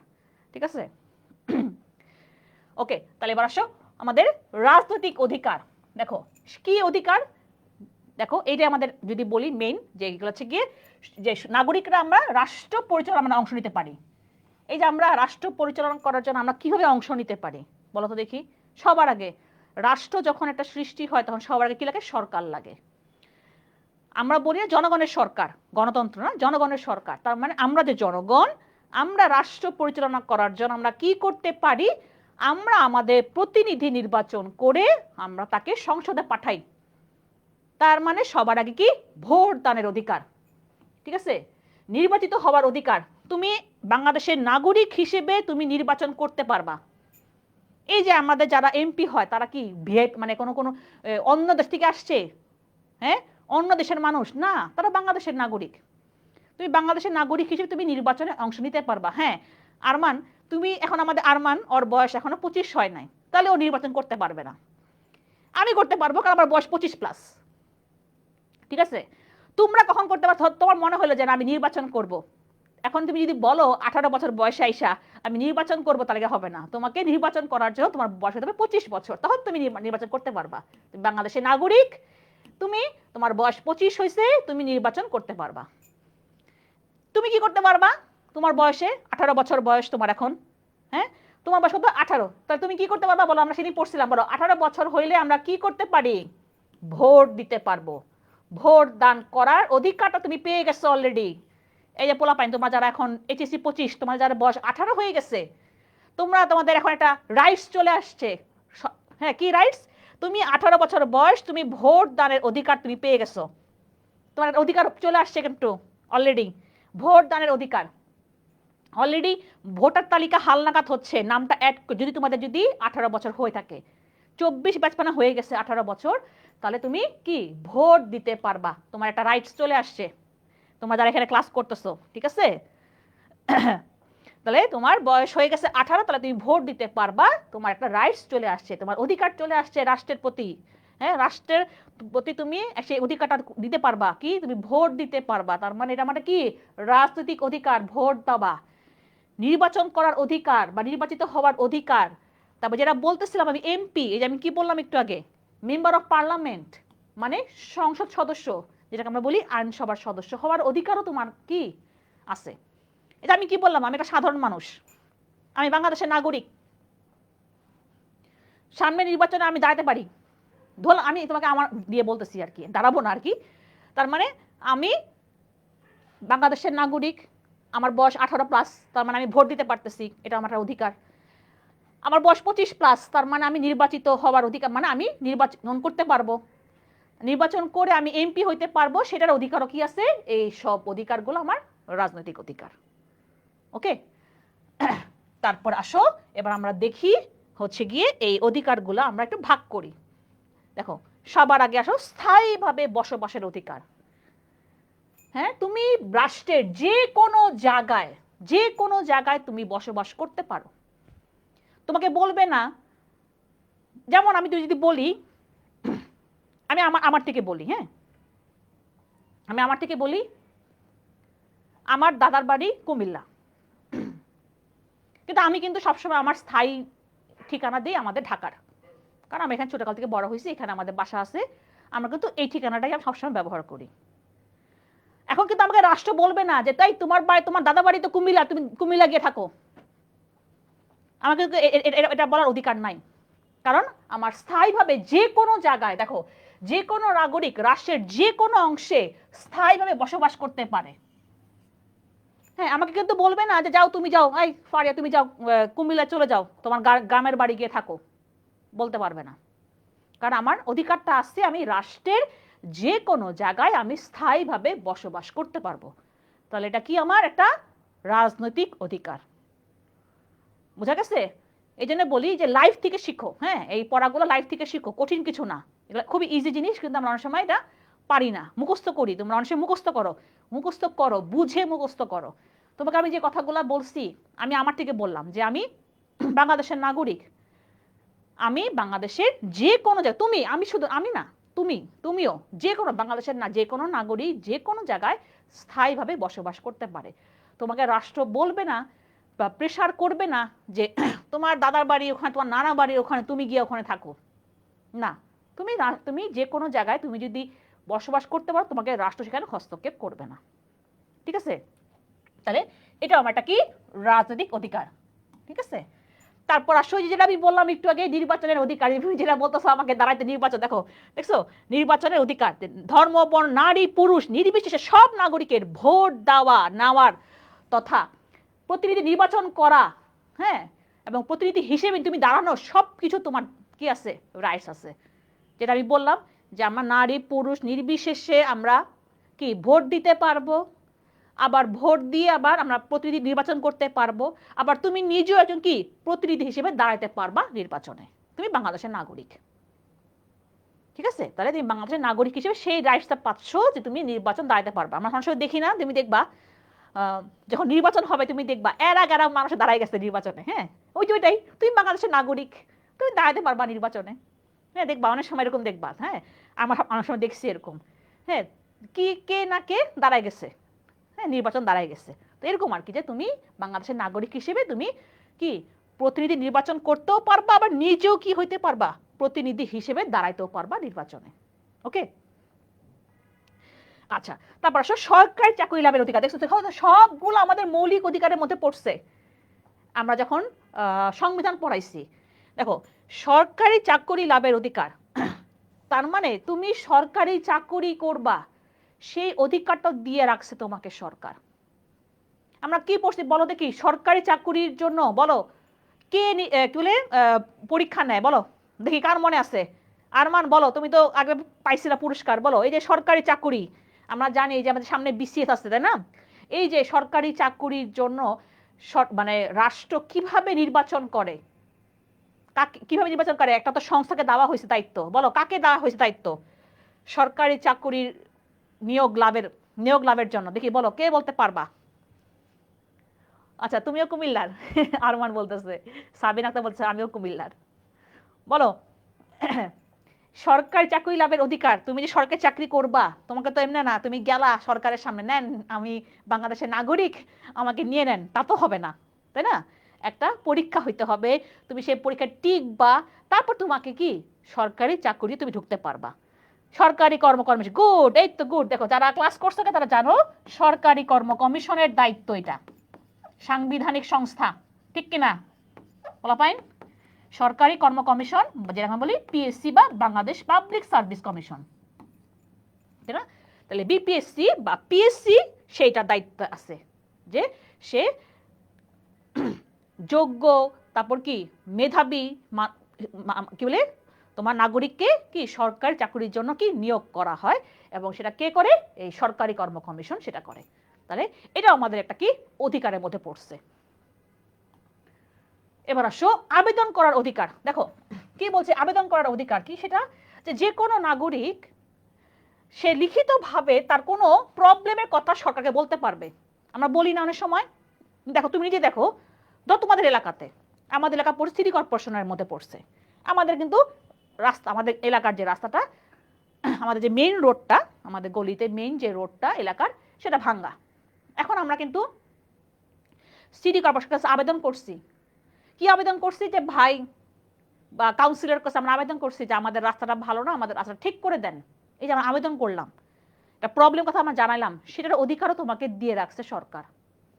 তাহলে তুমি কোনো প্রবলেম তোমার যদি কোনো প্রবলেম হয়, তুমি সেটা সরকারের কাছে আবেদন করতে পারো। তোমাদের ধরো তোমাদের মনে করো পৌরসভা, তাই না? তোমাদের কিন্তু পৌরসভাতে মনে হয় গ্রামের দিকে অনেক সময় পৌরসভা, তুমি দেখলা তোমার রাস্তাটা মাটির রাস্তা, তোমার বাসার সামনে রাস্তাটা মাটির রাস্তা। এখন তুমি পৌরসভার কাছে চিঠি লিখলা, হ্যাঁ স্যার আমাদের বাসাটা মাটির রাস্তা, আমাদের বাসার সামনের রাস্তাটা এটাকে পাকা করে দেন। আমরা কি করি? আমরা কি বলি? পাকা করে দেন বলি না আমরা, মাটির রাস্তা পাকা করে দেন। হ্যাঁ, তাহলে এই যে আবেদন করতেছো তুমি, সেটার অধিকার তোমাকে দিয়ে রাখছে সরকার, যে তুমি আবেদন করতে পারবা সরকারের কাছে। ওকে, তাহলে আমরা পেয়ে গেলাম কি আবেদন করার অধিকারটা আমাকে কি সরকার দিয়ে রাখছে। এবার আসো বিদেশে অবস্থানকালে নিরাপত্তা। দেখো এবার আমি বলি যেটা হয় আর কি, যে একজন নাগরিক যে বিদেশে অবস্থানকালে কোনো বিপদে পড়লে সে রাষ্ট্রের কাছে সাহায্যের কামনা করতে পারে। কিরকম? দেখো আমি তো গেছি অনেক জায়গায়। বিদেশে অবস্থানকালে সবচেয়ে বড় সমস্যা কখন হয়? যদি তুমি তোমার পাসপোর্টটা হারায় ফেলো। হ্যাঁ, পাসপোর্ট অনেক বড় একটা জিনিস, তোমাকে এক জায়গা থেকে আরেক জায়গার সে অনুমতি পাচ্ছ, তুমি পাসপোর্ট দিয়ে তুমি যাচ্ছ, ভ্রমণ করতে পারতেছো, পাসপোর্ট ছাড়া তুমি কোথাও যাইতে পারবা না বাংলাদেশের বাইরে, পাসপোর্টটা জরুরি। এখন তুমি কোথাও গেলা ঘুরতে, আমি যখন ঘুরতে যাই, হ্যাঁ হ্যাঁ আমি যখন কোথাও ঘুরতে যাই, অলওয়েজ পাসপোর্ট, হ্যাঁ আর হচ্ছে গিয়ে টাকার ব্যাগ বা মানি ব্যাগ, এই দুইটা আমি সবসময় আমার কাছে রাখি। এটা আমি করি না, কারণ এটা খুবই জরুরি। এটা হারালে শেষ, এটা হারালে শেষ। অবভিয়াসলি হ্যাঁ তুমি ফিরতে পারবা, যে কোনোভাবে ফিরতে পারবা। টাকা পয়সা হারালে তো বুঝতে পারতো, টাকা পয়সা হারালে কি এত ইজি? তুমি এখন গেছো একটা জায়গায় দূরে, যেখানে তোমার টাকা পয়সা পাঠানো সম্ভব না ঢাকা থেকে, তুমি এখন টাকা পয়সা হারাই ফেলছো, তাহলে খুব ঝামেলা। তার মানে বিদেশে অবস্থানকালে সবার আগে আমার কি যেটা বললাম, যে যদি কোনো সমস্যা হয় সবার আগে পাসপোর্ট যদি হারায়, তখন তুমি কেমনে ফিরবা বাংলাদেশে? তুমি কেমনে ফিরবা? তখন আমরা ধরলাম আমি গেলাম নেপালে, ধরলাম আমি আশেপাশে দেশগুলো বললাম, নেপালে গেলাম। এখন তুমি নেপালে গিয়ে ঘুরতে ঘুরতে তোমার ধরো পাসপোর্টটা হারাই ফেলছো, বা ইন্ডিয়া তুমি যেটাই বলো না কেন, হ্যাঁ পাসপোর্ট হারাই ফেলছো। তখন তুমি কোথায় যাবা? আমাদের হাই কমিশন আছে, আর নেপালে আমাদের এমবেসি আছে আমাদের বাংলাদেশের। তুমি সেখানে গিয়া বলবা যে আমরা, এটা তো এমবেসি, তো বাংলাদেশেরই এমবেসি, তুমি গিয়া বলবা যে আমি পাসপোর্ট হারাই ফেলছি, আমাকে এখন একটা জরুরি একটা কি পাসপোর্ট তৈরি করে দেন, বা আমাকে একটা অনুমতি দেন যেটা আমি বাংলাদেশে ফিরতে পারি। তখন তোমাকে রাষ্ট্র হেল্প করতেছে। কোন রাষ্ট্র? আমরা নিজেরা, আমাদের রাষ্ট্র, আমাদের নিজস্ব রাষ্ট্র তোমাকে হেল্প করবে। ঠিক আছে, তোমার পাসপোর্ট হারাইছে, ওকে ফাইন, আমরা তোমাকে যাবার জন্য একটা অনুমতি দিয়ে দিচ্ছি, তুমি এই অনুমতি নিয়ে বা পাসপোর্টটা নিয়ে তুমি বাংলাদেশে ব্যাক করতে পারবা। এই যে তোমাকে যে হেল্প করতেছে বিদেশে অবস্থানকালে, হ্যাঁ, এই হেল্পটা তোমাকে কিন্তু সেই অধিকারটা দিয়ে রাখছে তোমাকে সরকার। হ্যাঁ, আমি সবসময় এটা কি যে খুব ভয় থাকি আমরা যে কি পাসপোর্ট হারাইলে শেষ। অনেক সময় হয় যে ধরো তুমি ব্যাগে রাখছো পাসপোর্ট, টাকাটা চুরি করে নিয়ে গেল বা ছিনতাই করে নিয়ে গেল, হইতেই পারে বিদেশে অবস্থানকালে, হইতেই পারে। তখন তুমি কি করবা? তখন তুমি যাবা এমবেসি যাবা বা হাই কমিশনে যাবা, যায় বলবা তখন তোমার প্রবলেমের কথা। তখন তোমাকে অবশ্যই তোমাকে কি রাষ্ট্র হেল্প করবে। রাষ্ট্র মানে আমাদের রাষ্ট্র, ওই দেশের রাষ্ট্র হেল্প করবে না কিন্তু। তোমাকে কোন রাষ্ট্র হেল্প করবে? তোমার নিজস্ব রাষ্ট্র হেল্প করবে। তুমি যেই দেশে যাচ্ছ সেই দেশে তো অবশ্যই আছে এমবেসি, বাংলাদেশের এমবেসি থাকবে। তুমি ধর ওই এমবেসির কাছে হেল্প চাইতে পারবা যে আমাকে হেল্প করেন, আমি তো পাসপোর্ট হারাই ফেলছি। তখন তোমাকে হেল্প করবে রাষ্ট্র। ঠিক আছে, বুঝা গেছে? বোঝা গেল কি? দেখো এবার সরকারের সমালোচনা করার অধিকার। অবশ্যই একটা গণতান্ত্রিক রাষ্ট্রে নাগরিক কিন্তু সরকারের সমালোচনা করতে পারে, সরকারের কাজে সমালোচনা করতে পারে। এটা করলে কি হবে দেখো, তখন কিন্তু সরকার তখন তার নিজস্ব মতন যা ইচ্ছা করতে পারবে না। মন মতো কিছু করতে, মন মতো যার মনে হইলো যা ইচ্ছা করে ফেলবে না, আমাদের বিরুদ্ধে তা করতে পারবে না। তাহলে তুমি সরকারের সমালোচনা করতে পারবা। ঠিক আছে, আমরা প্রতিবাদ করি না সরকারের বিরুদ্ধে, হ্যাঁ, সেটাও সমালোচনা করার অধিকারটাও তোমাকে সরকার দিয়ে রাখছে। তাহলে এগুলো আমাদের কি রাজনৈতিক অধিকার, পলিটিক্যাল রাইটস। এবার চলে আসো অর্থনৈতিক। তাহলে আমার রাজনৈতিক অধিকার শেষ। দেখো ক্লিয়ার কিনা? রাজনৈতিক অধিকার ক্লিয়ার? দেখো তোমরা যারা এতদিন পড়ছো একভাবে, আমি আরেকভাবে পড়াচ্ছি, দেখো ক্লিয়ার কিনা? এভাবে তুমি যদি পড়ো দেখবা তোমার জন্য কঠিন লাগবে না। তুমি নিজেকে নিজেকে চিন্তা করো, তুমি এখন নাগরিক বাংলাদেশের, তুমি নিজেকে চিন্তা করো। আমি তোমাকে যে বললাম এই যে বিদেশে অবস্থানকালে, আমি নিজেকে চিন্তা করে বলছি এটা, আমি নিজেকে চিন্তা করে বলছি যে আমি কোথাও গেছি, আমি আমি পাসপোর্ট হারাই ফেলছি, তখন আমি কি করব? আমি অবশ্যই বাংলাদেশের এমবেসি কাছে যাই, হেল্প চাবো। কারণ তুমি পাসপোর্ট ছাড়া তো বেরোতে পারবা না ওই দেশ থেকে, তোমাকে এটা বা একটা অনুমতিপত্র ছাড়া তুমি বেরোতে পারবা না। তখন তোমাকে রাষ্ট্র হেল্প করতেছে ওই ব্যাপারটাতে। হ্যাঁ, তুমি নিজেকে চিন্তা করো, সম্পত্তি লাভের অধিকার, বা আমি যেটা বললাম চলাফেরা করার অধিকার, বা তোমার হচ্ছে গিয়ে স্থায়ীভাবে বসবাস করার অধিকার, তুমি নিজেকে চিন্তা করে দেখো। হ্যাঁ, তুমি নিজেকে চিন্তা করে দেখো যে হ্যাঁ আসলে তো তাই। অনেকে দাদাবাড়ি অনেক জায়গায়, অনেকে ঢাকাতে থাকে, তার মানে কি তাকে তো বলা হচ্ছে না যাই তোমার বাড়ি হতেছে গিয়ে বরিশাল, তুমি বরিশালে গিয়ে থাকো, তা তো বলতেছে না। তুমি তো ঢাকাতে থাকতেছো, তোমাকে কেউ বলছে, সরকার বলছে যে না তুমি থাকতে পারবে না ঢাকাতে কারণ তোমার বাড়ি বরিশাল? বলে নাই। তার মানে তুমি বাংলাদেশের যে কোনো জায়গায় স্থায়ীভাবে বসবাস করতে পারবা। ওকে, ক্লিয়ার, ঠিক আছে। আসো এবার অর্থনৈতিক অধিকার। এই অর্থনৈতিক অধিকারটা কি? হ্যাঁ, দেখো সবার আগে যে কি, যেগুলা হচ্ছে কি আমার অভাব অনটন, তাই না, অবভিয়াসলি। হ্যাঁ, অভাব অনটন মুক্ত করার জন্য আমাকে কি, আমরা যেন কি ভালোভাবে চলতে পারি একটা দেশে বা রাষ্ট্রে, সেই অধিকারগুলোকে বলা হয় অর্থনৈতিক অধিকার। তাহলে আসো আমরা দেখি এবার কি কি আমার আছে অর্থনৈতিক অধিকার। সবার আগে আমার কি কর্মের অধিকার। তুমি কাজ করতে পারবা, বা তোমার সেই অধিকারটা তোমাকে দিয়ে রাখছে সরকার। ঠিক আছে, দেখো কি বলছে যে যোগ্যতা ও দক্ষতা অনুসারে সে কর্মে নিযুক্ত হতে পারবে। এই যে আমরা যেটা বললাম যে সরকারি নিয়োগে কিন্তু কি বলছে যে যোগ্যতা অনুযায়ী কিন্তু কি তোমাকে নিচ্ছে সরকার, তোমাকে নিচ্ছে বিপিএসসি বা পিএসসি তোমাকে নিচ্ছে সরকারি চাকরিতে। এমনি তো তোমাকে চেহারা দেখে তো নিবে না। আমি কি বলছি যে এই যে সামনে বিসিএস আছে, হ্যাঁ, প্রিলি দিতে হয়, প্রিলিতে চান্স পাইলে তারপর দিতে হয় লিখিত, লিখিততে চান্স পাইলে তারপর দিতে হয় মৌখিক, ভাইবা দিতে হয়। তার মানে কতগুলো স্টেপ পার করে যাচ্ছে, তাই না? এখানে তার যেন তেন মানুষ তো আর এই স্টেপ পার করতে পারবে না। যারা নাকি যোগ্য, যারা মেধাবী, তারাই এটাকে কি পার করতে পারবে। তুমি নিজেই দেখো, তোমরা সামনে যখন অ্যাডমিশন দিবা, অ্যাডমিশনে তো এরকম, তাই না, যে যোগ্য, যে নাকি ওই ওই ঘন্টাতে বা 1 ঘন্টা বা 1.5 ঘন্টা যে ভালো করে সেই তো চান্স পায় আর কি, তাই না? এবার তাহলে আসো, তাহলে কি বললাম কর্মের অধিকার। এবার দেখো কর্মে তোমাকে নিয়োগ করলো, তোমাকে নিয়োগ করলো, এখন তোমার তারপর কি কর্মে নিয়োগ করার পর তোমাকে কি পারিশ্রমিক এর অধিকার, উপযুক্ত পারিশ্রমিক। এই যে দেখো, তুমি অবশ্যই চাও যে তোমাকে জানো সেই তুমি যে যোগ্যতা অনুযায়ী বা কর্ম অনুযায়ী তুমি সেই যোগ্যতা অনুযায়ী তুমি কি পাও, পারিশ্রমিক পাও। সেই অধিকারটা তোমাকে দিয়ে রাখছে সরকার বা রাষ্ট্র। হ্যাঁ, এটাই অনেক সময় দেখো, তুমি দেখবা যে অনেক সময় গার্মেন্টসের শ্রমিকরা রাস্তাঘাটে কি করে, রাস্তাঘাট আটকায়, হ্যাঁ, আন্দোলন করে। প্রায় দেখবা যে গাজীপুরে এখন একটু কমছে, গত অগাস্টের পর সেপ্টেম্বর অক্টোবর নভেম্বর যদি বলি, প্রায় দেখা গেছে গাজীপুরের রাস্তা বন্ধ। কেন? শ্রমিকরা আন্দোলন করতেছে। শ্রমিকরা কেন আন্দোলন করতেছে? গার্মেন্টসের শ্রমিকরা রাস্তাঘাটে নেমে গেছে, রাস্তাঘাটে নেমে রাস্তা বন্ধ করে দিচ্ছে, আন্দোলন করতেছে। কেন? তারা উপযুক্ত পারিশ্রমিক পাচ্ছে না, এই জন্য তারা আন্দোলন করতেছে যে আমাদের উপযুক্ত পারিশ্রমিক দাও, আমরা আন্দোলন করব না। তখন কিন্তু আবার তখন রাষ্ট্র হস্তক্ষেপ করে, তখন বলে এই তোমরা, তখন গার্মেন্টস দেখে বলে, মালিকদেরকে বলে তোমরা উপযুক্তভাবে পারিশ্রমিক দাও। তখন দেখা গেছে যে এরকমও হয়, 2-3 দিন ধরে আন্দোলন চলে, আবার পরে ঠিক হয়ে যায়। তখন আবার কি ব্যাক করে যে ঠিক আছে তোমাদেরকে পারিশ্রমিক দেওয়া হবে, উপযুক্ত পারিশ্রমিক দেওয়া হবে। তার মানে সেই অধিকারটা তোমাকে দিয়ে রাখছে রাষ্ট্র, যে তুমি উপযুক্ত পারিশ্রমিক পাবা। এবার আসো অবকাশ লাভের অধিকার। দেখো এটা কি? আমরা কাজ করতেছি একটানা, হ্যাঁ, কাজ করতেছি, টাকা কামাই করতেছি, হ্যাঁ, একটানা মানে একভাবে, হ্যাঁ, মনোটোনাস, একভাবে খাচ্ছি ঘুমাচ্ছি, কিন্তু কোনো কি আমার অবকাশ নাই। হ্যাঁ, এখন তুমি যখন একটানা কোনো কাজ করবা তখন তোমার ভালো লাগবে, তখন তখন বলো না একটু রেস্ট চাই, হ্যাঁ, একটু আরাম করতে চাই। যেমন আমি যদি বলি, হ্যাঁ, আমার 25শে ডিসেম্বর পর্যন্ত টানা ক্লাস ছিল, 25শে ডিসেম্বর পর্যন্ত টানা ক্লাস ছিল আমাদের বি ইউনিটের জন্য। এরপরে আমি 26, 27, 28, হ্যাঁ, তারপর আমার আবার ক্লাস শুরু হয়েছে। মাঝখানে আমি 2 বা 3 দিন একদমই পুরাপুরি, মানে পুরাপুরি আমি রেস্টে ছিলাম, কারণ আমি টানা ক্লাস নিছি, আমার একটু রেস্ট দরকার, অবকাশ দরকার।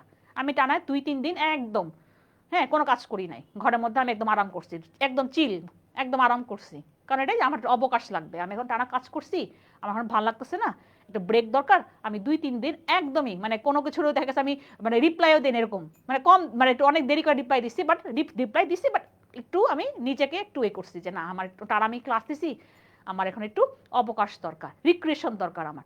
আমি এখন পুরো 3-4 দিন এখন টানা ঘরের মধ্যে, আমি কিন্তু বাসার মধ্যে, ঘর থেকেও বের হই নাই, একদম বাসার মধ্যে ফুললি রেস্টে ছিলাম। তার মানে এই যে অবকাশ নিছি আমি, ঠিক আছে? তার মানে এই অবকাশ লাভের অধিকারটাও তোমাকে কে দিয়ে রাখছে? রাষ্ট্র দিয়ে রাখছে। তো কি বলছে দেখছো, অবকাশ সুযোগ না থাকা কিন্তু মানুষ কি যন্ত্রতুল্য হয়ে পড়ে। দেখো অবকাশ লাভের অধিকারের জন্য সরকার আমাদের অনেক জায়গায় বিনোদনের ব্যবস্থা করে দিচ্ছে না? বলো, সরকার আমাদেরকে পার্ক করে দিছে, তারপরে হচ্ছে গিয়ে বিভিন্ন জায়গায় তুমি দেখবা, একটা তো আছে যেমন করো এলাকা অনুযায়ী পার্ক আছে, হ্যাঁ, তুমি হাঁটতে পারো, ঘুরতে পারো, বাচ্চাদের খেলা জায়গা আছে, বাচ্চারা খেলতেছে। আবার আমাদের বিভিন্ন রকম ধরো মনে করো কিরকম পার্ক বলা যায়, বিনোদনে যদি বলি পার্ক, যেমন মনে করো রংপুরে আছে চিকলি ওয়াটার পার্ক, আসলে এরকম অনেক জায়গায়, আমাদের ঢাকাতে তো কত আছে। আগে ছিল শিশু পার্ক ছিল, আমরা ছোটকালে আমরা সবাই যেতাম কোথায়? শিশু পার্কে। তারপরে মিরপুরে একটা আছে শিশু মেলা মনে হয় বলে, হ্যাঁ, আমাদের বিভিন্ন রকম পার্ক আছে, আমরা মানুষ ঘুরতে যাই পার্কের মধ্যে। রমনা পার্কে দুনিয়ার মানুষ, শুক্রবার হইলে দুনিয়ার মানুষ দেখা যায় পার্কের মধ্যে। হাতির ঝিল, যদি রাস্তা সুন্দর করে দিছে দেখে মানুষজন ওইটা একটা রিক্রিয়েশন ধরে রাখে, মানুষজন দেখা গেছে বিকাল হইলেই হাতির ঝিলে বিকাল হইলে ভরে যায় মানুষজন, গাড়ির চেয়ে মানুষ বেশি, হাঁটতেছে, ঘুরতেছে, খাইতেছে, স্ট্রিট ফুড খাইতেছে। এই যে রিক্রিয়েশন, কি অবকাশ লাভের অধিকার তোমাকে দিয়ে রাখছে সরকার, তোমাকে কিন্তু বলতেছে না, তোমাকে কিন্তু ধরো হাতির ঝিলে মানুষ ঘুরতেছে, কি পুলিশ কি পিটাচ্ছে এই তোমরা এখান থেকে সর সর, না, কারণ এটা অবকাশ, মানুষজন ঘুরতেছে, তোমাকে কে কিছু বলতেছে না কিন্তু, হ্যাঁ, পার্কে মানুষ ঘুরতেছে, তো পুলিশ কি তোমাকে তোমাকে তোমার পিছে কি ডান্ডা নিয়ে ধরেছে এই তুই এখানে কি করতেছো, সর এখান থেকে, না, কারণ এটা তোমার কি, তোমার অবকাশ লাভের অধিকার, তুমি ঘুরতে আসছো, তুমি তার অন্য কিছু করতেছো না, তুমি ঘুরতে আসছো। হ্যাঁ, রমনা পার্কে মানুষ, প্রচুর মানুষ দেখবার রমনা পার্কে ঘুরতে যায়। তার মানে কি, এই যে অবকাশ লাভের অধিকার তোমাকে এটা সরকার দিয়ে রাখছে। ওকে, দেখছো আমি সব প্রত্যেকটা জিনিস দেখো তোমাদেরকেই করে, যেমন রংপুর যদি কেউ থাকো, রংপুরে একটা আছে চিকলি ওয়াটার পার্ক, হ্যাঁ, আগে কিছুই ছিল না, এখন সুন্দর করে ফেলছে। তারপর আরো আছে রংপুরে, আর কি আছে, প্রেস ক্লাবে মাঝে মাঝে এরকম হয়, প্রোগ্রাম হয়, আমার মনে আছে আমি একবার যখন গেছিলাম 19-এ, হ্যাঁ, সন্ধ্যার পর কিছু করার নাই কি করবো আমরা সন্ধ্যার পর, আমার বিকালে আমাদের সারাদিন ক্লাস ছিল, পরের দিন আমাদের ক্লাস, বিকালবেলা সন্ধ্যার পর কি করবো, কিছু করার নাই তো কি বলে প্রেস ক্লাবের ওখানে লালন গীতি হচ্ছে, চল যাই দেখে আসি। পরে আমরাও কি করলাম, গেলাম আমরা, কি বলে লালন গীতি শুনলাম, প্রেস ক্লাবের সামনে বসে বসে, চেয়ার টেবিল পাতা ছিল, চেয়ারটা পাতা ছিল, আমরা সবাই এখানে বসে বসে গান শুনলাম, গান টান শুনে আবার পরে চলে আসছি, বাসায় চলে আসছি, বাসায় মেনিসের কোচিংয়ে চলে আসছি আর কি। যে যেটা অবকাশ হইলো, ওটা রিক্রিয়েশন হলো, আমি সারাদিন ক্লাস নিছি, তারপর আমি অবকাশের জন্য আমি প্রেস ক্লাবে গিয়ে গান গান শুনে আসলাম। বা আরেকবার এরকম হয়েছে, আমার ক্লাস সারাদিন ক্লাস ছিল, আমার রাতেবেলা বাস কি করবো সন্ধ্যার সময়, চিকলি ওয়াটার পার্ক গিয়ে ঘুরে আসলাম। এই তো, এই যে আমার রিক্রিয়েশন হয়ে গেল। তাহলে এটারও তোমার অধিকার দিয়ে রাখছে কে? সরকার দিয়ে রাখছে। ওকে,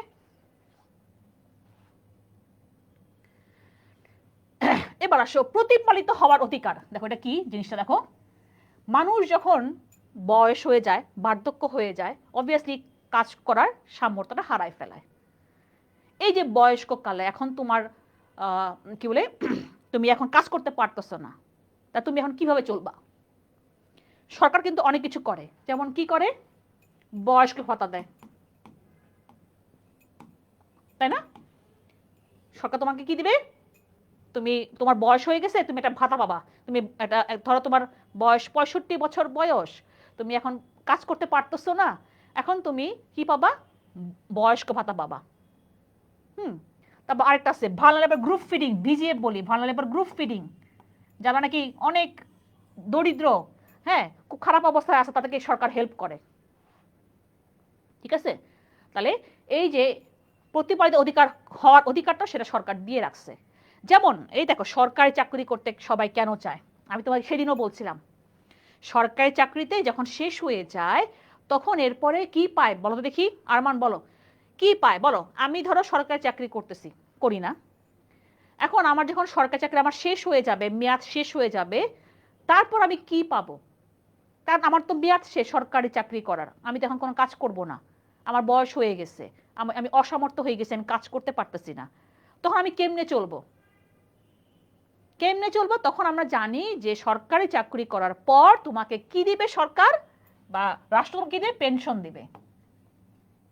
প্রতি মাসে মাসে পেনশন পায়, অনেকে সেই পেনশন দিয়েই কিন্তু চলে, অনেক ফ্যামিলি এই পেনশন দিয়ে চলে, অনেকে একবারে তুলে ফেলে, অনেকে মাসে মাসে তুলে।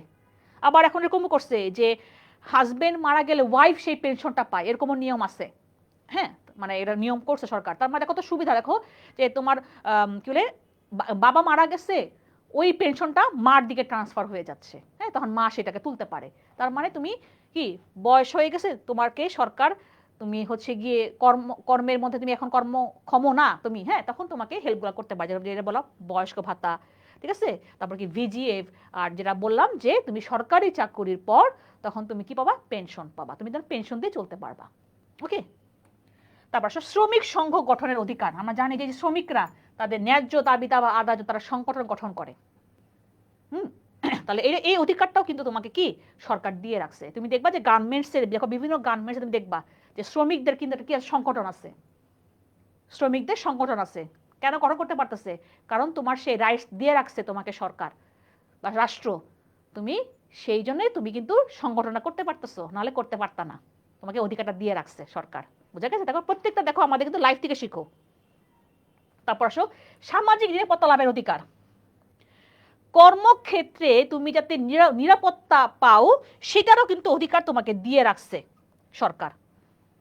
ঠিক আছে, কোনো দুর্ঘটনার শিকার, ধরো এই যে যেটা বললাম যে কোনো ধরো তুমি কর্মক্ষেত্রে, তুমি কাজের ক্ষেত্রে তুমি কোনো কোনো ঘটনার শিকার হইলা, দুর্ঘটনার শিকার হইলা, তখন তোমাকে কিন্তু রাষ্ট্র তোমাকে কিন্তু ক্ষতিপূরণ দিতে পারে। ঠিক আছে, তাহলে সেটারও কিন্তু অধিকার দিয়ে রাখছে তোমাকে রাষ্ট্র। তাহলে এগুলো সবই আমার কি অর্থনৈতিক অধিকার। ওকে, দেখো অধিকার কিন্তু আমাদের শেষ, ক্লিয়ার কিনা দেখো। প্রত্যেকটা অধিকার তুমি তোমাকে নিজের লাইফ থেকে চিন্তা করো, দেখবা তখন তোমার কঠিন লাগবে না জিনিসগুলা।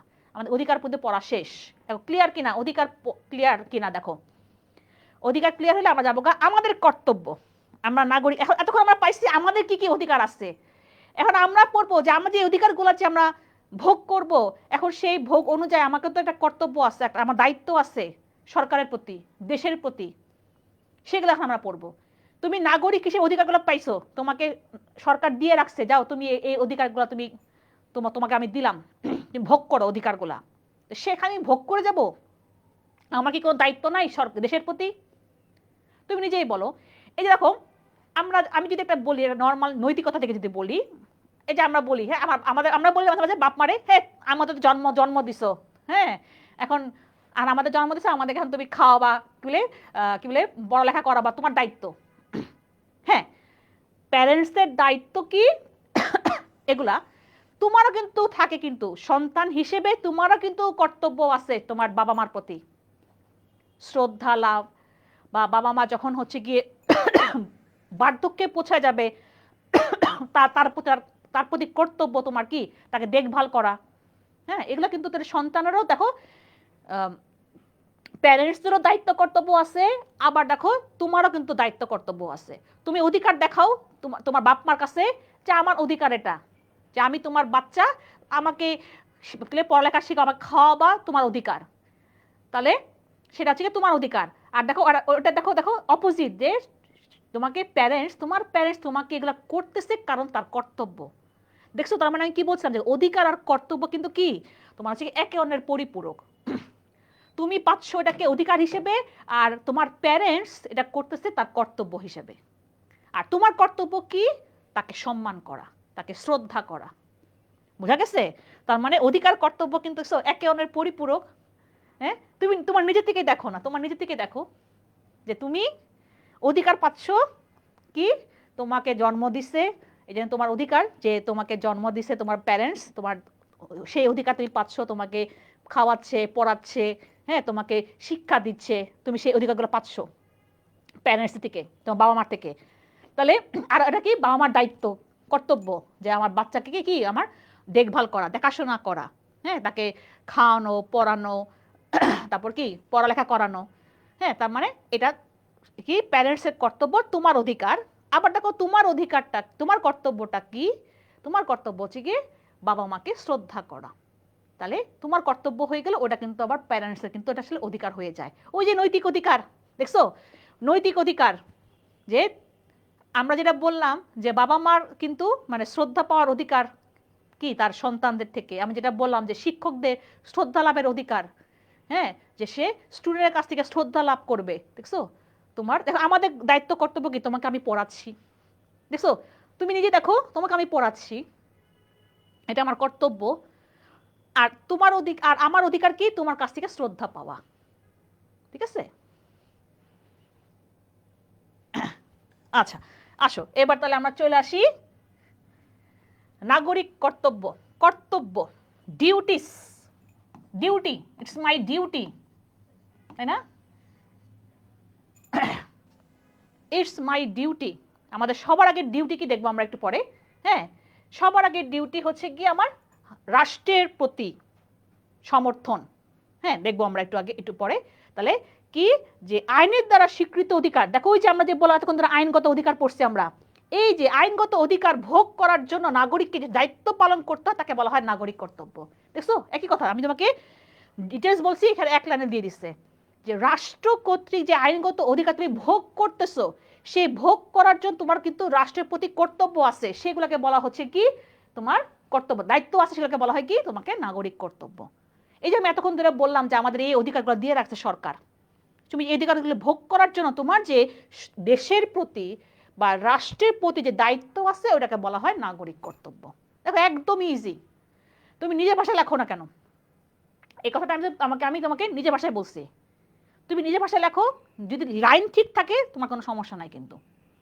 তাহলে আমরা কি বললাম যে রাষ্ট্রের আইনগত অধিকার ভোগ করার জন্য আমার নাগরিক হিসেবে যে আমাদের দায়িত্ব আছে রাষ্ট্রের প্রতি, সেগুলোকে বলা হয় কর্তব্য। ওকে, দেখো এবার আসে, দেখো রাষ্ট্রের প্রতি দায়িত্ব পালন করা আমাদের কি নাগরিকের কর্তব্য। এবার আসো আমরা দেখি, এবার আসি আমরা, কিছু কিছু আছে নাগরিকের, আমার কিছু আছে স্বেচ্ছাধীন কর্তব্য। হ্যাঁ, তুমি এগুলো করতেও পারো, নাও করতেও পারো, কিন্তু যেগুলো নাকি আমার আইনগত কর্তব্য সেগুলো আমাকে মাস্ট করতে হবে। ঠিক আছে, কিরকম আমরা পড়বো একটু, এখানে অল্প করে লেখা আছে, আমি পরবর্তী সাইডে আছে যে কি শৃঙ্খলা রক্ষা করা, আইন মান্য করা। আমরা তো আইন মান্য করিও না, তাই না? আমরা কিন্তু একদমই বাঙালি মানুষ, আমরা বাংলাদেশি মানুষ আইন ভঙ্গ করার ওস্তাদ, আইন ভঙ্গ করার ওস্তাদ আমরা। ঠিক আছে, তারপর কর প্রদান করা, হ্যাঁ, এগুলো আমাদের সব কি তোমার হচ্ছে গিয়ে নাগরিকের কর্তব্য। দেখো ম্যাকেনজি কি বলছেন, কর্তব্য, তুমি যদি কর্তব্য সংজ্ঞা আসে, তুমি কর্তব্য লেখার পর তুমি যদি একটা মানে কারো একটা উক্তি দিয়ে দিবা, তখন দেখবা নাম্বার বেশি পাবা। কর্তব্য কি এমন একটা ধরনের বিশেষ কাজ যা আমাদের পালন করা উচিত, অবশ্যই আমাদের পালন করা উচিত, কিন্তু আমরা পালন করি না। এটা হচ্ছে কি আমাদের কি বলবো নেচার, স্বভাব আমাদের বাঙালিদের, বুঝছো? আমরা আমাদের কর্তব্য ঠিক মতন পালন করি না। যদি আমরা কর্তব্য ঠিক মতন পালন করতাম তাহলে আমাদের দেশ এমনি সুন্দর হয়ে যেত। আমরা দেশ যে পিছায় আছি সেটার মধ্যে সবার একটা আমার কাছে মনে হয় যে আমাদেরও কিন্তু একটা ফল্ট, আমরা কিন্তু সেভাবে কি দায়িত্ব কর্তব্য পালন করি না। আদৌ কি পালন করি? তুমি নিজেই বলো, তুমি নিজেই বলো। আমি নিজে তো বাসায় পালন করি না। কি রাস্তা যখন আমরা পার হই, আমাদের রাস্তা পার হওয়ার কখন সিস্টেম, যে যখন নাকি হচ্ছে গিয়ে তোমার রেড সিগন্যাল দিবে, যখন গাড়িগুলো থামাবে তখন আমি রাস্তা পার হব। আমরা কি করি, গাড়ি চলতেছে এমনি হাত দিয়া পার হয়ে গেলাম রাস্তা। এটা কি নিয়ম? তুমি নিজেই বলো। আমি এই পড়াশোনা দিকে গেলাম না, তুমি নিজেই দেখো। তোমাকে আমি ঘটনা বলবো, দেখো। হ্যাঁ, ভুটান একটা ছোট্ট একটা দেশ, ছোট্ট একটা দেশ, এদের কোনো সিগন্যালও নাই। তারা হাত দিয়ে আমাদের হাত দিয়ে করতেছে রাস্তা, মানে করা হচ্ছে গিয়ে মানে রেড সিগন্যাল দেয় আর কি, হাত দিয়ে। ওদের কোনো সিগন্যাল নাই। কিন্তু আমাদের নিয়ম কি, জেব্রা ক্রসিং দিয়ে আমরা রাস্তা পার হই, তাই না? আমরা কিন্তু পার হই না। নিয়ম আছে, জেব্রা ক্রসিং যখন তুমি পার হবা তখন আমাদের গাড়িগুলো থামায় দেওয়া উচিত। আমাদের বাংলাদেশ এটাও মানে না। তুমি জেব্রা ক্রসিং দিকে যখন পার হবা তখন অটোমেটিকলি নিয়ম, গাড়িগুলো থেমে যাবে, তোমার জেব্রা ক্রসিং তুমি পার হচ্ছ। বাংলাদেশে নিয়ম নাই। আমরাও নিয়ম পালন করি না, হেরাও নিয়ম পালন করে না, মানে গাড়িরাও, যে ড্রাইভারও নিয়ম পালন করে না। হ্যাঁ, তারা দেখতেছে একটা মানুষ পার হচ্ছে কিন্তু সে আগে যাবে। যাই হোক, তখন আমরা হাত দিয়ে দেখাই, ভাই থামান, আমি রাস্তা পার হচ্ছি। ভুটানে আমি নিজে বলি, আমি আমার কথা বলতেছি, আমি যখন রাস্তা পার হচ্ছি, ওইটা আমার অভ্যাস, আমাদের অভ্যাস রাস্তা মাঝখান দিয়ে রাস্তা পার হয়ে যাওয়া। তা আমি এরকম মাঝখান দিয়ে রাস্তা পার হইতেছি। হ্যাঁ, ছোট্ট রাস্তা, কিন্তু এমন না যে বড় রাস্তা, ছোট্ট রাস্তা। পুলিশ আমাকে বাঁশি বাজাইছে। আমি তো ভয় পেয়ে গেলাম, কি করলাম। তখন আমাকে পুলিশ ইন্ডিকেট করলো যে তুমি জেব্রা ক্রসিং দিয়ে পার হও। আমি জেব্রা ক্রসিং ছাড়া মাঝখান দিয়ে পার হয়ে যাচ্ছিলাম। এটা আমাদের অভ্যাস, আমাদের বাঙালি যে কি করলাম, আমরা তো এখানেও তাই করি, যখন তখন রাস্তা পার হয়ে যাচ্ছি। তখন আমাকে পুলিশ দিল, বাঁশি বাজালো যে তুমি মাঝখান দিয়ে পার হচ্ছ কেন। আমাকে দেখালো, ইন্ডিকেট করো তুমি জেব্রা ক্রসিং দিয়ে পার হো। তখন আমি আবার সামনে আগাইয়া জেব্রা ক্রসিং দিয়ে পার হো। আমাদের সুবিধা হতো এখান থেকে ওখানে যাওয়ার জন্য। আমি আবার জেব্রা, মানে সময় লাগতেছে অবভিয়াসলি, হেঁটে জেব্রা ক্রসিং দিয়ে আমি তখন পার হইলাম। আমাকে দিলই না মাঝখান দিয়ে রাস্তা পার হইতে। দেখো ওরা কত নিয়ম পালন করে। আমাদের কি এখানে পুলিশ আমাদের বাঁশি বাজাবে? আমরা তো দৌড়ায় রাস্তা পার হয়ে যাই, অ্যাক্সিডেন্ট হয় না, তাই না? হঠাৎ করে বাস আসতেছে, তুমি মাঝখান দিয়ে দৌড়ায় গেলে তুমি রাস্তা পার হয়ে গেলা, অ্যাক্সিডেন্ট হয় না? কত তো অ্যাক্সিডেন্ট হচ্ছে। তাহলে এগুলো তো আমাদের কি, এগুলো তো আমাদের দায়িত্ব, তাই না? যে এই আইন মান্য করা, কিন্তু আমরা আইন মান্য করি না। আমরা রাস্তাঘাটে মাঝখান দিয়ে ঠাস ঠুস, আমরা তারপরে ওভারব্রিজ আছে, এত কষ্ট করে ওভারব্রিজ দিয়ে আবার রাস্তা পার হবো, ধুরো মাঝখান দিয়ে পার হয়ে যায়। কি করব? হাত দেই। আমি নিজেও করতেছি, আমি নিজেও তো বলতেছি, আমি নিজেও তো এগুলো করতেছি। হাত দেখে আমি রাস্তা পার হয়ে গেলাম। তুমি বিদেশে এগুলো করতে পারবা না। বিদেশে সব স্ট্রিক্টলি আইন মেনটেন করে। যেমন বিদেশে আর একটা সিস্টেম আছে, জানো কি? যে কি বললাম, যে রেড সিগন্যাল আসলে তখন তুমি রাস্তা পার হতে পারবা। তখন তুমি যে রাস্তা পার হবা তখন একটা আছে, চাপ দেওয়া যায়, প্রেস করে যে তুমি হাঁটার জন্য, তোমাকে একটা ইন্ডিকেট তুমি দিতে পারবা। তারপর এখন দেওয়া আছে, যখন নাকি সবুজ হবে, তোমার এরকম হাঁটার সাইন দেখাবে, তখন তুমি হাঁটতে পারবা। যদি দেখা যায় হাঁটার সাইনটা লাল, তুমি হাঁটতে পারবা না। তখন তুমি এরকম, আমি তখন দাঁড়ায় আসছিলাম, হ্যাঁ, অনেকক্ষণ ধরে গাড়ি যাইতেই আছে, হ্যাঁ, থামে না, কারণ ওই যে আমার আমার আমার আমার হাঁটার রাস্তা লাল হয়ে আছে, আমি হাঁটতে পারবো না, এখন আমি রাস্তা পার হতে পারবো না, আমি দাঁড়ায় আসছি। 5 মিনিট ধরে আমি দাঁড়ায় রয়েছি ওখানে। যখন রাস্তা আমার যখন দেখাইলো যে তুমি সবুজ হইলো, তখন তুমি যেই আমার সবুজ হইলো, সুন্দর গাড়িগুলো আস্তে আস্তে স্লো হয়ে গেল। ওরা ওদের জন্য রেড সিগন্যাল, তোমার জন্য গ্রিন সিগন্যাল। আমি তখন রাস্তা পার হয়ে গেলাম। আমি দাঁড়ায় রয়েছি 5 মিনিট দাঁড়ায় রয়েছি। আমি জাস্ট ছোট্ট একটা রাস্তা পার হওয়ার জন্য 5 মিনিট দাঁড়ায় রয়েছি। আমরা বাংলাদেশে হলে কি করতাম? 5 মিনিট দাঁড়াবো? আরে না, দৌড় দিয়া পার হয়ে যাব এই মুভমেন্টের মধ্যে। ঠিক আছে?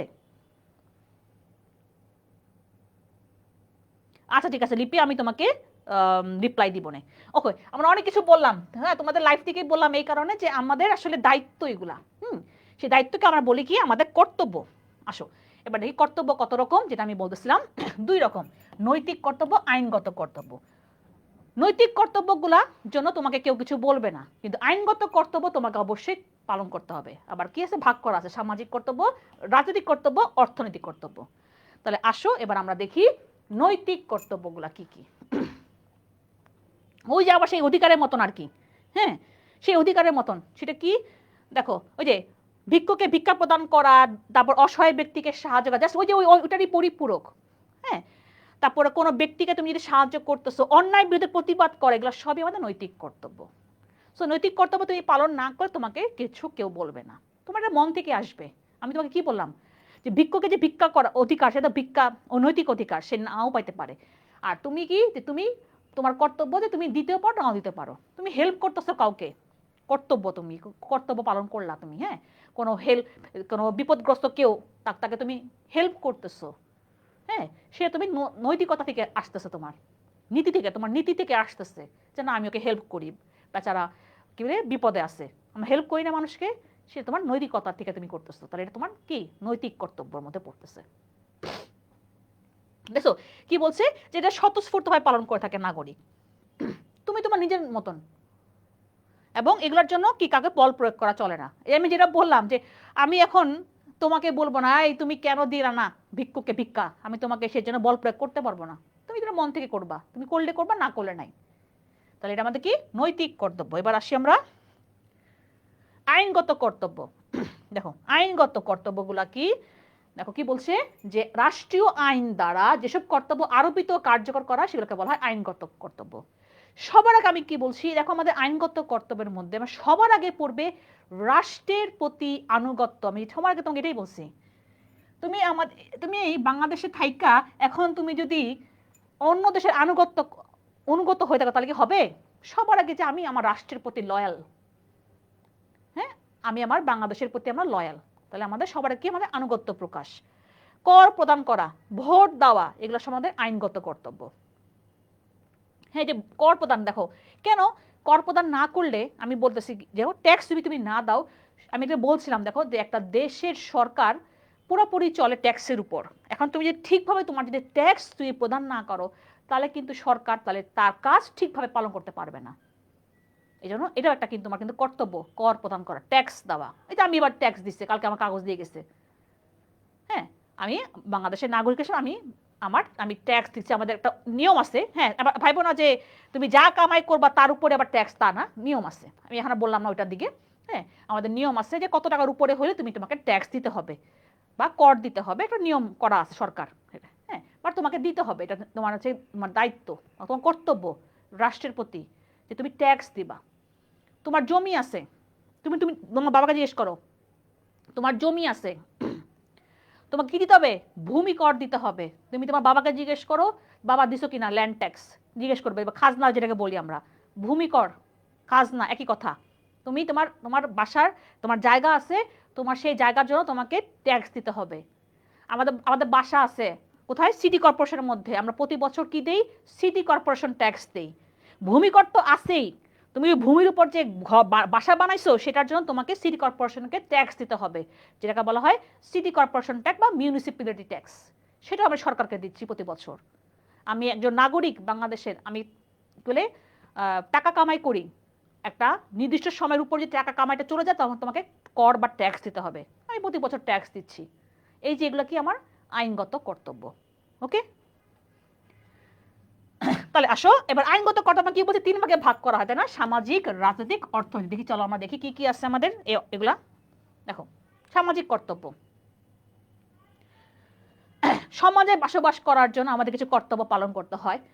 কি দেখো যে সমাজে বসবাসরত অবস্থান, বিভিন্ন সামাজিক প্রতিষ্ঠান গঠন, সেগুলো পরিচালনা করা, সন্তানকে শিক্ষিত করা, সামাজিক করে তোলা, এইসব আমার যেগুলো কি সামাজিক কর্তব্যের মধ্যে পড়তেছে। ওকে, তারপরে দেখো কি সমাজ বলে না যে সমাজ সেবামূলক কাজ, বা তারপরে হতেছে গিয়ে যে কোনো দুর্যোগ মহামারীতে কি আমরা সেবায় আগায় আসি না? এই যে ধরো আমরা যখন বিভিন্ন রকম যখন হয় দুর্যোগ হয়, যারা নাকি তোমার বন্যা কবলিত এলাকায় আসছো, তোমার নিজেরাই দেখো যখন নাকি বন্যা হয় তখন আমরা দেখি না রাস্তাঘাট ভেঙে যায়, পানি আটকানোর জন্য আমরা বস্তা ফালাই। সরকার তো সবসময় মানে সব জায়গায় যেতে পারে, তখন আমরা কি নিজেরা, তাই না, আমরা সাধারণ মানুষ কি যায় যায় বস্তা ফালায়া কি করি আমরা পানি আটকাই, করি না? তুমি নিজেই দেখো, এগুলো আমাদের কি সামাজিক কর্তব্যের মধ্যে পড়তেছে। তোমার কি তুমি সমাজে আসছো, তোমার এখন এই জায়গাটা তোমার এখানটা বিপদ, তুমি যা কিন্তু আগায় আসতেছো, বা তোমার এলাকায় কোনো সমস্যা হইতেছে, তুমি আগায় আসতেছো না কাজের জন্য, হেল্প করার জন্য, ঠিক আছে আমি আগায় আসতেছি, আমার আমার আমার হেল্প লাগবে, তখন তুমি কিন্তু তুমি কি বিপদে আগায় আসতেছো, কারো বিপদে আগায় আসতেছো, তাহলে এগুলো কি আমাদের সামাজিক কর্তব্যের মধ্যে পড়তেছে। ওকে, এটা আমাদের সবসময় হয়। দুর্যোগ ও মহামারীতে কিন্তু আমরা কিন্তু সবাই কিন্তু একযোগে কাজ করি। তুমি দেখো, হ্যাঁ, যে কোনো দুর্যোগ হোক আমরা কিন্তু সবাই কিন্তু মোকাবেলা করি। সরকারের সাথে আমরা নিজেরাও কিন্তু এটাকে মোকাবেলা করি। তুমি নিজেই বলো যে মহামারী করোনার সময়, তাই না, করোনার সময়, ঠিক আছে, এই যে করোনা হইলো, তারপর দেখো দুর্যোগ, যে কোনো দুর্যোগ, আমাদের তো দুর্যোগ লেগেই থাকে, তাই না? এই দেখো কয়দিন পর পর আমাদের কি হয়, হ্যাঁ, ঘূর্ণিঝড় হয় বা বন্যা হয় না, জুলাই অগাস্ট সেপ্টেম্বর 3 মাস যে কোনো জায়গাতে ঠাস ঠাস করে আমাদের কি ওই এলাকা বন্যা কবলিত হয়ে গেল। হ্যাঁ, তাড়াহুড়া করে মানুষ যায় হচ্ছে থেকে কি রাস্তার মধ্যে বস্তা ফালায় পানি আটকানোর চেষ্টা করে। ওখানে কি সরকার একা যাচ্ছে? তুমি তো যাচ্ছ, তাই না? সবাই যায় যায় হেল্প করতেছে। তাহলে এগুলো আমাদের সামাজিক কর্তব্যের মধ্যে পড়তেছে। ওকে, এবার আসে অর্থনৈতিক কর্তব্য। ওই দেখো সবার আগে যেটা আমি বললাম, সবার আগে কি অর্থনৈতিক মানে কি কর প্রদান করা, ট্যাক্স। সবার আগে অর্থনৈতিক কর্তব্য মধ্যে এটাই আসতেছে কি ট্যাক্স প্রদান করা। এই দেখো নাগরিককে প্রত্যক্ষ পরোক্ষ, পরোক্ষ কোনটা? ভ্যাট। তুমি নিজেই দাও। এই পোলাপাইন বলো তোমার কোথায় ভ্যাটটা দাও বলো দেখি। হ্যাঁ, রেস্টুরেন্টে যাও, তাই না? রেস্টুরেন্টে যায় যে খাওয়া দাওয়া করো, দেখবা সুন্দর একটা ভ্যাট দিয়ে দেয়। তার মানে তুমিও কর দিচ্ছ সরকারকে। বা দোকানে গেলা কিছু কিনলা, ধরো মনে করো কোনো কাপড়ের দোকানে গেলা, বড় বড় দোকানগুলো দেখবা সুন্দর সুন্দর করে ভ্যাট লাগাই দিছে, তার তুমিও দিচ্ছ কিন্তু কর। প্রত্যক্ষ কোনটা? যে ইনকাম ট্যাক্স, এটা আমি বলতেছিলাম আমি, হ্যাঁ, ইনকাম ট্যাক্স, তারপরে কি ল্যান্ড ট্যাক্স, যে ভূমি কর, হ্যাঁ, এগুলো আমরা হচ্ছে সরাসরি দিচ্ছি। হ্যাঁ, ইনকাম ট্যাক্স, ল্যান্ড ট্যাক্স। আর ভ্যাটটা কি পরোক্ষ, মানে আমি সরাসরি দিচ্ছি না সরকারকে, বাট দিচ্ছি আমরা কর, মানে এটা আমরা কর। তার মানে আইনগত কর্তব্যের মধ্যে সবার আগে তোমাকে কর দিতে হবে, তোমাকে ট্যাক্স দিতে হবে। তুমি কি ভ্যাট ছাড়া যেতে পারো বলো তো দেখি? তুমি রেস্টুরেন্টে খাওয়া দাওয়া করতেছো, তুমি কিন্তু ভ্যাট দিয়ে কিন্তু, ভ্যাটের টাকাটা দিয়ে কিন্তু তোমাকে উঠতে হচ্ছে, তোমার এটা এর কর্তব্য।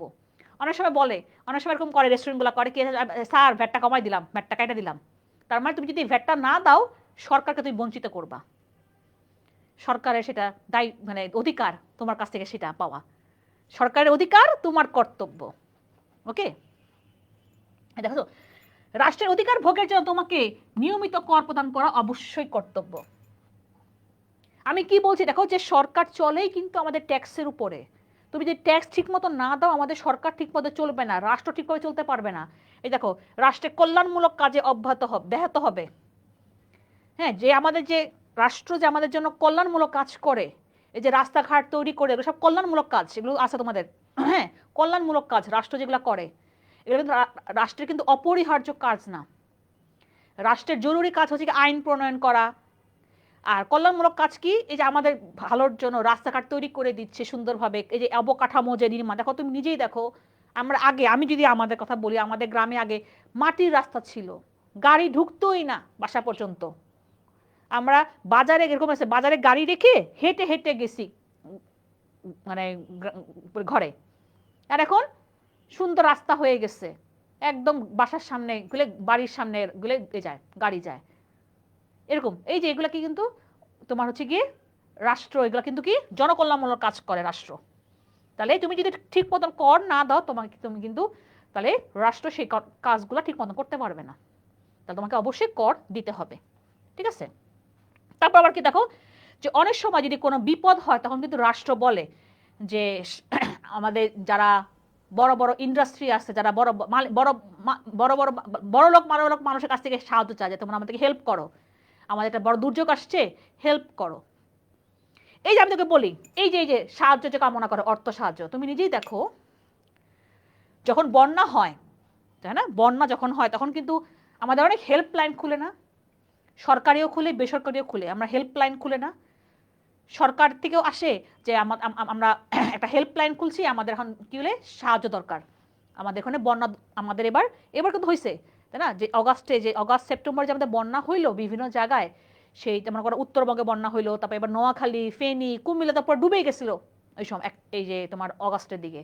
হ্যাঁ, তখন কিন্তু সরকার কিন্তু কি চাইছে, সাহায্য চাইছে। তখন কিন্তু আমরা কিন্তু সাহায্য করছি, তাই না, বিভিন্ন জায়গাতে বিভিন্ন প্রান্ত থেকে মানুষ বিভিন্নভাবে সাহায্য করছে, বেসরকারিভাবেও করছে, সরকারিভাবেও করছে। সরকার থেকেও বলছে যে আমরা একটা ফান্ড খুলছি, তহবিল খুলছি, আমরা এখানে টাকা দাও, আমরা এটা কি বন্যা কবলিত এলাকায় দিব। সরকারিভাবে হয়েছে, বেসরকারিভাবে হয়েছে, যেমন টিএসসিতে দুনিয়ার মানুষ টাকা জমা দিচ্ছে, বা এরকম অনেকেই আমাদের বন্দি পাঠশালা থেকে তো কত টিম গেছে, বিভিন্ন জায়গায় হেল্প করার জন্য। তাহলে এটাও কিন্তু করে, রাষ্ট্রের এই ধরনের সাড়া দেওয়াটাও কিন্তু নাগরিকের কর্তব্য। তুমি কিন্তু নাগরিকের কর্তব্য তোমাকে এটা, যে তোমাকে সাড়া দিতে হবে অবশ্যই, তাই না? তুমি ভালোবাসো দেখাই তোমার আরেকটা নাগরিক খারাপ আছে, তোমার কি ভালো লাগবে? তুমি তো চাবার সবাই ভালো থাকবে। এই জন্য রাষ্ট্র এরকম ভাবে বিভিন্নভাবে যদি কোনো মানে দুর্যোগ হয় তখন কিন্তু সে সাহায্য কামনা করতে পারে নাগরিকের প্রতি। তুমি দেখবা যে বন্যা যখন হয় এরকম, যদি কোনো সিভিয়ার কোনো বন্যা হয় তখন কিন্তু সরকার সাহায্য চায়, তহবিল খুলে, হ্যাঁ সরকারি তহবিল খুলে তুমি সরকারি কোষাগারে টাকা জমা দিতে পারবা। এই যে এটাকেও বলা হয় কি তোমার অর্থনৈতিক কর্তব্যের মধ্যে পড়তেছে। ওকে, এবার আসো রাজনৈতিক কর্তব্য।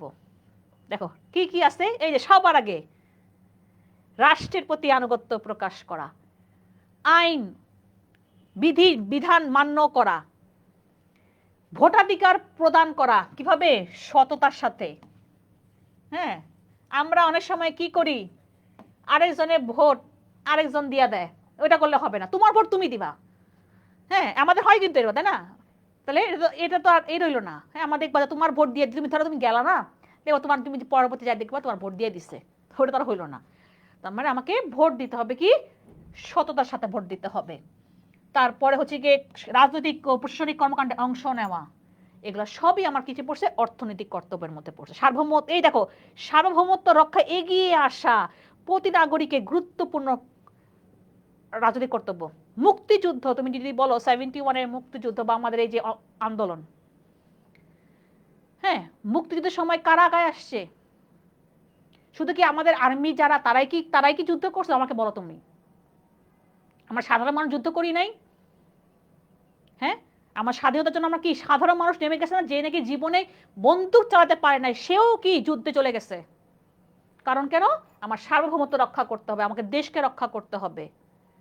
আমরা সাধারণ মানুষও নেমে গেছি। এই যে এবার তুমি আন্দোলনে তুমি দেখো, তোমার নিজেরাই তো নামছো, তোমরা নিজেরাই দেখো, তোমরা নিজেরাই তো নামছো, তাই না? আন্দোলনে কারা নামছে? আমরা সাধারণ মানুষই তো আবার নামছি, তোমরা, তাই না? ইয়াং পিপল তোমরা নামছো। তাহলে এই যে সার্বভৌমত্ব রক্ষা এগিয়ে আসার প্রতি নাগরিকই গুরুত্বপূর্ণ রাজনৈতিক কর্তব্য। তার মানে যে মুক্তিযুদ্ধের সময় যে মানুষজন, সাধারণ মানুষ যে নেমে গেছিল, সেটাও আমাদের কিন্তু কি ছিল, একটা কর্তব্যের মধ্যে ছিল, যেটা আমার কি রাজনৈতিক কর্তব্য। ওকে ওকে, ক্লিয়ার? আচ্ছা, আজানটা শেষ হোক, তারপর আমরা অল ওভার পড়ছি, এখন আমরা পড়বো যে আলাদা আলাদা করে পড়বো আমরা। বলো এটুকুতে কারো কোনো ঝামেলা আছে কিনা, একটু কমেন্ট করো। আমরা আজানটা শেষ হলে আবার এখান থেকে ক্লাস শুরু করবো। বলো এটুকুতে কারো কোনো ঝামেলা আছে কিনা।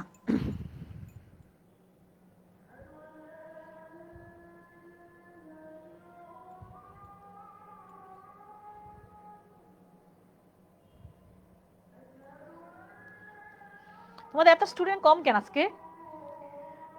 আর্টস স্টুডেন্ট আছে কম নাকি? সবাই মানে কমার্সের ক্লাস বেশি করো?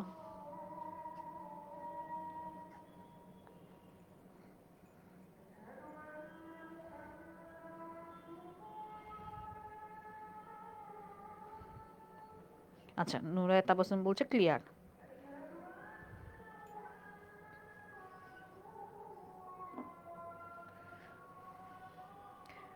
এত শুদ্ধ করে বুঝার কোনো প্রবলেমই হয় না। আচ্ছা, আজানটা শেষ হোক, তারপর আমি বলবো না, তোমরা একটু কমেন্ট করো যে কারো কোনো সমস্যা আছে কিনা।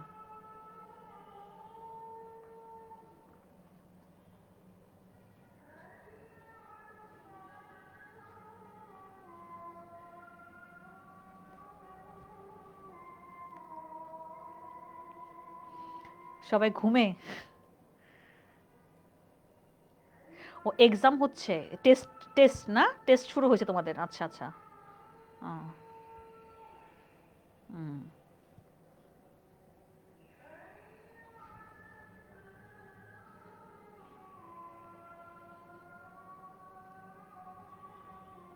অনেকের টেস্ট চলতেছে। ও আচ্ছা, সবার তো একই টাইমে শুরু হয় না মনে হয় টেস্ট, এই জন্য আর কি মানে এভাবে উলট পালট হয়ে আছে।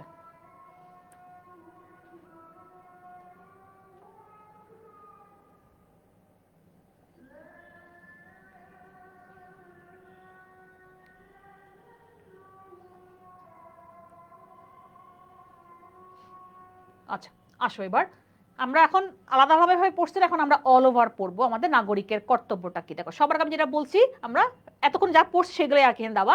রাষ্ট্রের প্রতি আনুগত্য, যেটা আমি বললাম যে আমার রাষ্ট্রের প্রতি আনুগত্য প্রকাশ করতে হবে, তারপরে কি রাষ্ট্রের আদেশ নিষেধ মেনে চলতে হবে, যেটা আমরা করি না আর কি, হ্যাঁ, যেটা আমি বললাম তোমাকে এতক্ষণ ধরে। হ্যাঁ, তারপরে হচ্ছে কি, দেখো রাষ্ট্রের অখণ্ডতা নিরাপত্তা রক্ষার জন্য প্রতিটাকে চরম ত্যাগের জন্য প্রস্তুত থাকতে হবে। ঠিক আছে, যে দেশে যদি কোনো বিপদ আসে তাহলে আমাদের কিন্তু সবাইকে থাকতে হবে সজাগ। আমরা সবাই তখন নেমে যাব। যদি আমাদের যদি কেউ আক্রমণ করে আমাদের দেশকে, তখন আমরা সাধারণ মানুষ আমরা নেমে যাব রাষ্ট্রকে কি, রাষ্ট্রের অখণ্ডতা রক্ষা করার জন্য। এটা আমাদের একটা কর্তব্য নাগরিক হিসেবে। তারপরে আইন মান্য করা, যেটা বলতেছিলাম আমি, যে রাষ্ট্রের যে আইন আছে সেগুলো আমাকে মানতে হবে। এটা সবচেয়ে একটা ইম্পর্টেন্ট জিনিস, যেটা আমরা মানি না। বারবার বলতেছি যে আমরা আসলে অনেক কিছু মানি না। ঠিক আছে, এবং দেখো কি বলছে, যে দেখো রাষ্ট্র কি করে, এই আইনগুলো কেন করে, শান্তি শৃঙ্খলা রক্ষার জন্য তো এই আইনগুলো তৈরি করে, জানো কি, সমাজে বা দেশে কি থাকে, শৃঙ্খলা বজায় থাকে। হ্যাঁ, এই যে যখন মনে করো 5 তারিখের পর যখন নাকি হচ্ছে গিয়ে তোমার 5, 6, 7, হ্যাঁ 8 তারিখে তোমার হচ্ছে গিয়ে নির্বাচন, তোমার কি প্রধান উপদেষ্টা তোমার হচ্ছে গিয়ে শপথ নিল, মাঝখানে 3 দিন আমাদের কোনো ল অ্যান্ড অর্ডার কিছুই ছিল না, পুলিশ ছিল না, আমরাও যে যার মতন ইচ্ছাভাবে আমরা হতেছে গিয়ে আইন ভঙ্গ করে চলছি। রাস্তায় পুলিশ নাই, যে যার মতন মানে ইচ্ছাভাবে চলাচল করছে। তখন দেখো কে কে নামছে, তুমি নিজে দেখো, তোমরা নিজেরাই দেখো, যখন পুলিশ যখন নামলো না, রাস্তাঘাটের অবস্থা খারাপ হয়ে গেছে, কারণ একটা তো একটা শৃঙ্খলা আছে তাই না, রাস্তাঘাটে চলাচলের জন্য, গাড়ি ঘোড়া চলাচলের জন্য। তখন কে, সাধারণ মানুষ, তোমরা স্টুডেন্টরা তো কি করছো, ট্রাফিক নিয়ন্ত্রণ করছো না? তুমি নিজেই দেখো, তুমি নিজে থেকে তুমি চিন্তা করো, যখন আমরা দেখছি যে পুলিশ নাই রাস্তায়, এখন আমাকে এই যে গাড়ি চলাচল এটাকে নিয়ন্ত্রণ করবে কে, মেনটেন করবে কে? সাধারণ মানুষ নেমে গেছে না লাঠি ছোটা নিয়ে, সাধারণ মানুষের নামছে না ট্রাফিক মেনটেন করার জন্য? তাহলে দেখো সেটাই, যে আমরাই কিন্তু নেমে গেছি, হ্যাঁ রাষ্ট্রে আমরা কিন্তু আমরাই নেমে গেছিলাম।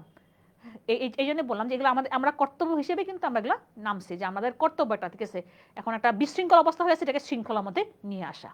তাহলে আমাদের অবশ্যই মনে রাখবা যে আমরা নিজেরাও আইন মানবো, এবং যেন আরেকজন যেন আইন মানে সেটাকে আমাদের দেখতে হবে। দেখো যদি শুধু নিজে মানলে চলবে না, সবাই যাতে কি আইন মেনে চলে সেদিকে লক্ষ্য রাখতে হবে। তুমি যেমন আইন মানবা, তুমি তোমার বন্ধুকে বলবা আই তুই এটা করবি। যেমন দেখো আমরা কি করি, রাস্তায় যখন চলাফেরা করি, ধরো বিস্কুট খাচ্ছি বা কোক খাচ্ছি, হাতের মধ্যে কোকের বোতল, খায়া দায়া কি করলাম, ঠাস করে ফালাই দিলাম রাস্তার মধ্যে, করি কিনা দেখো। চিপস খাচ্ছি, বিস্কিট খাচ্ছি, খায়া দায়া কি করলাম, প্যাকেটটা ফালাই দিলাম রাস্তার মধ্যে, করি কিনা নিজে তুমি তুমি দেখো, করি কিনা। আমাদের যদি এরকম হয় যে না আমরা এটা করবো না, আমরা কি করবো, যেখানে আমরা ডাস্টবিন দেখবো সেখানে আমরা ফালাবো। তুমি নিজে এটাকে মেনটেন করবা, তুমি তোমার বন্ধুকে বলবা, ভাই ধরো তোমার বন্ধু তোমার পাশে আছে, তুমি কিন্তু এটাকে মানো। এখন তোমার বন্ধু একই কাজ করলো, কি করলো, কোকটা খায় ফালাই দিল রাস্তার মধ্যে, তখন তুই বলবা না ফালাবি না, তুই এটা ব্যাগে রাখ, যখন আমরা কোনো ডাস্টবিন দেখবো তখন আমরা ফালাই দিব। তার মানে তুমিও আইনটা পালন করতেছো, তুমি তোমার বন্ধুকে বলতেছো আইনটাকে পালন করার জন্য। এটাই লিখছে, শুধু নিজে মানলে চলবে না, সবাই যাতে আইনটা মেনে চলে সেরকম খেয়াল রাখতে হবে। তার মানে এটাই যে আমরা নিজেরাই যদি এই আইনগুলো যদি ঠিক মতন পালন করি, এই যে আমার রাস্তাঘাটে ময়লা দেখি, এত ময়লা, এগুলো কি সরকার করে? তুই আমাকে বলো, এগুলো সরকার করে, রাষ্ট্র করে? যে ময়লাগুলো কি সরকার করে, রাষ্ট্র করে না, কে করে, আমরা করি। আমি তোমাকে বলি, আমি বললাম না, আমি যেগুলো বলতেছি সবই আমাদের লাইফ থেকে শেখা, সবই আমাদের লাইফ থেকে শেখা। ইন্ডিয়ার সিকিম নামে একটা রাজ্য আছে, খুবই সুন্দর, গ্যাংটক নামটা শুনছো, সিকিমের রাজধানী গ্যাংটক। গ্যাংটক থেকে আরেকটা দূরে একটা জায়গা আছে নাম লাচুং, খুবই সুন্দর একটা গ্রাম, সবাই যায় ওখানে গ্রামের মধ্যে। ওই লাচুংয়ে ঢোকার জন্য যখন তুমি ঢুকবা ওই গ্রামের মধ্যে, তার আগে একটা স্টপ আছে। কি, তুমি ওই গ্রামের মধ্যে কোনো প্লাস্টিকের বোতল নিয়ে ঢুকতে পারবা না। সবাই ডাম টাপ করে, ওখানে একটা আছে ময়লার বালতি আছে, সবাই ওখানে কি, তুমি সব ওখানে থেকে তোমাকে ডাম্প করতে হবে। তুমি কোনো প্লাস্টিকের বোতল, কোনো প্লাস্টিকের জিনিস তুমি এলাও না তোমার ওখানে, কারণ এটা তো কি ময়লা করতেছে। আমরা টুরিস্ট মানুষ ওখানে গিয়ে কি করতেছি, খায়া দেয়া ফালাই দিচ্ছি। একদম ঢোকার আগেই ওদের একটা স্টপ ওভার আছে, যতক্ষণ লাগবে ওখানে তোমাকে স্টপ করাবে, সবগুলা হতেছে গিয়ে তুমি প্লাস্টিক বোতল ফালাবা, তখন তোমাকে অ্যালাউ করবে ভিতরে ঢোকার জন্য। আমরা দেখো যে রাস্তাঘাটে কি করি, যেটা বলতেছি, আমরা যদি এটা ঠিক মতন পালন করি তাহলে কিন্তু আমাদের দেশটা আমরা নিজেরাই সুন্দর করতে পারবো। সিঙ্গাপুরে তুমি চুইংগাম খায়া ফালাতে পারবা না, যদি ফালাও সাথে সাথে তোমার ফাইন হয়ে যাবে। অনেকে ভয় চুইংগাম খায় না, আমরা কি করি চুইংগাম খাই তাই না, খায় দেখুন নাকি শেষ হয়ে যায় কি করি পুট করে ফালাই দিই, থুতু ফালাই। সবার আগে একটা যে খপচেক খারাপ একটা জিনিস, থুতু ফালাই আমরা রাস্তার মধ্যে। ফালাই কিনা তুমি নিজে দেখো, ঠাস করে দেখবা হাঁটতেছো, হাঁটতে ঠাস করে থুতু ফালাইলো। আমাদের কিটা বাজে লাগে, একটা থুতু ফালানোটা খুবই বাজে লাগে। হ্যাঁ, ঠাস করে থুতু ফালাইলো, এ তো পরিবেশের জন্য খারাপ। কারণ সে তো কি বলে, এটা তো আমার পরিবেশের জন্য তো খারাপ তাই না। এখন থুতু ফালাইলো তাই না, ওই থুতুর মধ্যে থাকতে পারে জার্ম থাকতে পারে, তোমার জন্য এটা খারাপ তাই না। আমরা রাস্তাঘাটে ময়লা করতেছি, এগুলা কিন্তু আমরাই করতেছি, তার মানে আমরাই তো কি নিয়মগুলো করি না। আমাদের কর্তব্যটা কি, যে রাস্তাঘাট সুন্দর করে রাখার কিন্তু কর্তব্য এটাই যে আমরা যখন ময়লার বালতি দেখবো, ময়লার টিন দেখবো, তখন আমরা ওই ময়লার ওখানে ওখানে ডাস্টবিনে আমরা ময়লাগুলো ফালাবো। আমরা কি করি? করি না। ঠিক আছে, তার মানে এইটাই বললাম যে আমরা শুধু আইন মানবো না, মানে শুধু আমরা আইন মানে শুধু মানলেই হবে না, সবাই যদি আইনটা মানে সেটাও আমাদের কিন্তু দেখতে হবে। এটাই বললাম, এখন থেকে তুমি এটাই করবা। তুমি যে আইনগুলো যেগুলো বললাম যে আমরা এখন থেকে চেষ্টা করব রাস্তাঘাটে চলার সময় থুতু ফালানো না, যেখানে সেখানে টিস্যু ফালাবা না। ঠিক আছে, দেখো আমার পকেটে কিন্তু টিস্যু, দেখো আমার পকেটে টিস্যু, আমি তো এমন না যে বলে ব্যবহার করে আমি রাস্তা ফালাই দিচ্ছি, পকেটে রাখছি, আমি বাসায় গিয়ে হইতেছি গিয়ে ময়লার ডাস্টবিনে ফালাই দিব। ঠিক এই জন্যই বললাম যে আমরা যখন চলাফেরা করবো চেষ্টা করবা এই যে খাওয়া দাওয়া করে বা ধরো খাইলাম কোনো কিছু, কোকের বোতল, হ্যাঁ তোমার ব্যাগ আছে ব্যাগের মধ্যে ঢুকাও, পরে তুমি যেখানে ডাস্টবিন দেবো সেখানে ফালাও। কিন্তু এই জিনিসটা আমরা যদি ঠিকভাবে করতে পারি তাহলে আমাদের দেশটা আমরাই সুন্দর করতে পারবো। কিন্তু এটাই বললাম যে এটাই আমাদের কিন্তু কর্তব্য, সেই কর্তব্যগুলো আমাদের করা উচিত আর কি। ঠিক আছে, এখন থেকে এই করবো যে আমরা যদি রাস্তাঘাটে চলাফেরা করি, যদি কোনো কিছু খাওয়া দাওয়া করি রাস্তায়, সেগুলো যেন রাস্তায় না ফালাই, ময়লার ডাস্টবিনে ফালাও, কিন্তু রাস্তায় না। তুমি দেখবো আমাদের রাস্তাঘাটে কি ময়লা না, মানে ময়লার ঝাড়ু দিলে দেখা যাচ্ছে এক গাদা ময়লা বের হয়, সব এরকম প্লাস্টিকের জিনিস, সে কোকের বোতল, নাহলে চিপসের প্যাকেট, হ্যাঁ নাহলে হচ্ছে গিয়ে বিস্কুটের প্যাকেট, এগুলোই কিন্তু দেখা যায়। রাস্তাঘাটে চললে তুমি দেখতে পারবো আর কি। নিয়মিত কর প্রদান করা, যেটা বললাম, আমি তোকে বলে ফেলছি আমরা, হ্যাঁ যে আমাদেরকে নিয়মিত কর প্রদান করতে হবে। আমরা বলছি যে করের উপরে কিন্তু নির্ভরশীল একটা দেশের রাষ্ট্র। ওকে, এবং আছে যত সময় কিন্তু করতে হবে পরিশোধ ঠিকভাবে, আমাদের টাইম দেওয়া থাকে। এই যে আমি যে ইনকাম ট্যাক্স দিচ্ছি, একটা টাইম আছে, টাইমটা ছিল নভেম্বরের 30 তারিখ পর্যন্ত। হ্যাঁ, যদি সরকার বাড়ায় তাহলে ঠিক আছে, সমস্যা নাই, তোমাকে ওই টাইমের মধ্যে তোমাকে কিন্তু সরকারকে ট্যাক্স দিতে হবে। এখন তুমি বলো যে যদি আমি নিয়মের কি বলে টাইম মতো যদি ট্যাক্স না দিই তাহলে কি হবে, জরিমানা করবে। যেমন আমাদের সামনে গাড়ির ট্যাক্স আছে, 15 তারিখে, 15ই ফেব্রুয়ারি আমার গাড়ির ট্যাক্স দেওয়ার ডেট। এখন আমি যদি 20শে ফেব্রুয়ারি যদি আমি টাকা দেই, জমা দেই ট্যাক্সের টাকা, তাহলে আমাকে ফাইন করবে, জরিমানা করবে, কারণ তুমি তোমার টাইম মতো তুমি ট্যাক্স প্রদান করো নাই। বোঝা গেছে? তুমি যে ট্যাক্স দাও না কেন, তুমি যদি টাইমের বাইরে, টাইমের বাইরে তুমি যদি ট্যাক্স প্রদান করো, তোমাকে ওটার জন্য জরিমানা করতে হবে, জরিমানা দিতে হবে, কারণ তুমি তোমার ঠিক মতো টাইম মতো তুমি কি ট্যাক্স দাও নাই। ওকে, এবার আসো বুঝে ভোটাধিকার সব আমরা পড়ে ফেলছি একটু আগে। আমরা সঠিকভাবে আমরা কি যোগ্য ব্যক্তিকে আমরা নির্বাচিত করব ভোট দিয়ে। তারপর সন্তানদের শিক্ষাদানের ব্যবস্থা করা, যেটা আমরা একটু আগে বলতেছিলাম। দেখো এর খুবই সুন্দর কথা আছে না, যে জাতি যত বেশি শিক্ষিত সে জাতি তত উন্নত। শিক্ষিত করা, শিক্ষিত নাগরিক তার অধিকার কর্তব্য সম্পর্কে সচেতন থাকে অবভিয়াসলি, তাই না। একটা শিক্ষিত মানুষই তো তার থাকে যে হ্যাঁ আমি কোনটা ভালো কোনটা খারাপ। ঠিক আছে, এই জন্য বলা হয় যে কি অধিকার কর্তব্য সম্বন্ধে সচেতন। তুমি একটা শিক্ষিত মানুষ, তুমি শিক্ষিত না, তুমি এইচএসসি মানে পরীক্ষা দেবো, তুমি অবশ্যই শিক্ষিত। আমরা বলি যে ক্লাস 8 পর্যন্ত পড়লে আমরা শিক্ষিত ধরি আর কি। তুমি একটা শিক্ষিত মানুষ হিসেবে তোমার কর্তব্য অধিকার সম্বন্ধে সচেতন, যদিও আমরা এরকম কাজ করি না, আমরাই বললাম না, আমরাই হচ্ছে খারাপ আর কি। তাহলে এই যে শিক্ষাদানের ব্যবস্থাটা, এটাও কিন্তু আমার কি কর্তব্যের মধ্যে পড়তেছে, নাগরিকের কর্তব্য। সন্তানকে শিক্ষিত করে তোলা, এটা আমাদের কিন্তু কর্তব্যের মধ্যে পড়তেছে, নাগরিকের কর্তব্য। এবার আসো রাষ্ট্রের সেবা করা, এটা কি প্রত্যেক নাগরিকের আবশ্যিক কর্তব্য। তুমি কিভাবে করতে পারো, সেবা করতে পারো কিভাবে, ওই যে চাকরি গ্রহণ করে তুমি হেল্প করতেছো রাষ্ট্রকে, দেখো চাকরি গ্রহণের মাধ্যমে রাষ্ট্রের দায়িত্ব পালন করতেছো। তারপর দুর্যোগকালে তুমি যে হেল্প করতেছো রাষ্ট্রকে, হ্যাঁ সেটাও কিন্তু আমার কি রাষ্ট্রের সেবার মধ্যে পড়তেছে। যেটা আমি তোকে বললাম যে আমাদের কোনো দুর্যোগ হলে আমাদের কি সাধারণ মানুষ আমরা নেমে যাই, আমরা একযোগে কাজ করি, রাষ্ট্র আর আমরা সাধারণ মানুষ আমরা একযোগে কাজ করি। ঠিক আছে, তাহলে এটাও আমরা কি আমাদের কর্তব্যের মধ্যে পড়তেছে কি রাষ্ট্রের সেবা করা। তারপরে সংবিধান মান্য করা, এই যে সবার আগে আসছে, আমরা জানি যে একটা দেশের সর্বোচ্চ আইন সংবিধান। তার মানে তোমার সংবিধান হতেছে গিয়ে তোমার যেই সংবিধানে যেসব আইন আছে তোমাকে সেগুলো মান্য করতে হবে, মেনে চলতে হবে। তার মানে সংবিধান মান্য করা তোমাদের কি নাগরিকের কর্তব্যের মধ্যে পড়ছে। তারপর পরিবারের প্রতি কর্তব্য। পরিবারের প্রতি নাগরিকের কর্তব্য কি যেটা বলতেছিলাম একটু আগে, দেখো যে সন্তানকে লালন করা, শিক্ষা দেওয়া, তারপর আমি কি সব বলে ফেলছি, আমি দেখো আমি কিন্তু এগুলো বলে ফেলছি একটু আগে, আমি সব বলে ফেলছি তাই না, যে পরিবার কি পিতামাতার ভরণ পোষণ করা, ঐতিহ্য রক্ষা করা, এগুলো সব কিন্তু কি আমার নাগরিকের কর্তব্য। তার মানে পরিবারের প্রতি তার কর্তব্য। অনেক সময় বলে না যে ওই ফ্যামিলিতে কি ওই কি আমার বাবা আমাদের ফ্যামিলিকে দেখে না, আছে অনেক অনেক জায়গায় আছে, তো আমার সে তার কর্তব্যটা ঠিক মতো পালন করতেছে না। যদি কোনো ফ্যামিলিতে কোনো বাবা যদি কোনো এরকম কোনো কর্তব্য পালন মানে যদি কোনো দায়িত্ব না নেয়, তার বুঝবা যে সে কি তার কি পরিবারের প্রতি সে কোনো কর্তব্য পালন করতেছে না। এবার সমাজের প্রতি কর্তব্য দেখো কি, যে সমাজকে সুন্দরভাবে চলাচলের জন্য বা সুন্দরভাবে উন্নত করে গড়ে তোলার জন্য সহযোগিতা সহমর্মিতা করাও এটাও কিন্তু আমাদের নাগরিক হিসেবে কর্তব্য। ঠিক আছে, তারপর আসো আন্তর্জাতিক ক্ষেত্রে কর্তব্য। সেটা কি দেখো কিরকম আমরা মানে ইন্টারন্যাশনাল ওয়াইজ আমরা কি কর্তব্য পালন করতে পারি। দেখো সেটা হচ্ছে গিয়ে বিশ্ব শান্তি নিরাপত্তার জন্য কাজ করা, তারপরে বর্ণ বৈষম্যবাদের কি বিরোধিতা করা। হ্যাঁ, এগুলো হচ্ছে কি আমার কি তোমার আন্তর্জাতিক কর্তব্যের মধ্যে পড়তেছে। ওকে, তাহলে এই হচ্ছে কি আমার নাগরিকের কি দায়িত্ব ও কর্তব্যের মধ্যে আমরা পড়লাম। আমরা পড়ছি প্রথমে আমাদের কর্তব্যটাকে ভাগে ভাগে পড়ছি, তারপর আমরা অল ওভার পড়লাম যে আমাদের নাগরিক হিসেবে আমাদের কর্তব্যগুলো কি কি। তো ক্লিয়ার? যদি ক্লিয়ার হয় তাহলে আমরা যাবো এখন এসিকিউ সলভে চলে যাব। আসো তাহলে আমরা দেখি এবার এসিকিউ সলভে আমরা কি আছে। সবার আগে সৃজনশীল প্রশ্ন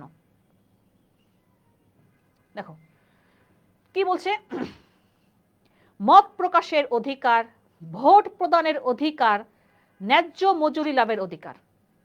ক নাম্বার কি বলছে, বাংলাদেশে কবে তথ্য, আমি তোমাকে সবটা আনি নাই, তোমাদের বইতে কিছু কিছু ইনফরমেশন নিয়ে আসছি। এখানে এই চ্যাপ্টারটা অনেক বড়, আমি তোমার কাছে অধিকার কর্তব্যগুলো নিয়ে আসছি। এখানে অনেক কিছু আছে, এখানে ওই তথ্য অধিকার আইনটাও আলাদাভাবে করা আছে। তাহলে দেখো তথ্য অধিকার আইন কবে পাশ হয়েছে, 9 সালে। কতবার যে আসছে, এটা অনেকবার আসছে। অ্যাডমিশনও আসে, আবার তোমাদের এই বলে একাডেমিক মানে তোমাদের এইচএসসি পরীক্ষা তো অনেকবার আসছে। ওকে, 98 সালের 8 পাস এডুকেট এমএ পাসের সমান। ভালো বলছো। এবার আসো কি বলছে, সামাজিক কর্তব্য বলতে কি বোঝায়। আমরা একটু কিন্তু কর্তব্যগুলো পড়ে আসছি। সামাজিক কর্তব্য যে সমাজে বসবাসরত অবস্থায় হ্যাঁ তুমি যে বিভিন্ন সামাজিক প্রতিষ্ঠান গঠন পরিচালনা অনুষ্ঠান করো, হ্যাঁ তারপর সন্তানকে শিক্ষিত করা, ঠিক আছে, এগুলো সবই আমার মধ্যে কি পড়ছে, সামাজিক কি কর্তব্যের মধ্যে পড়ছে।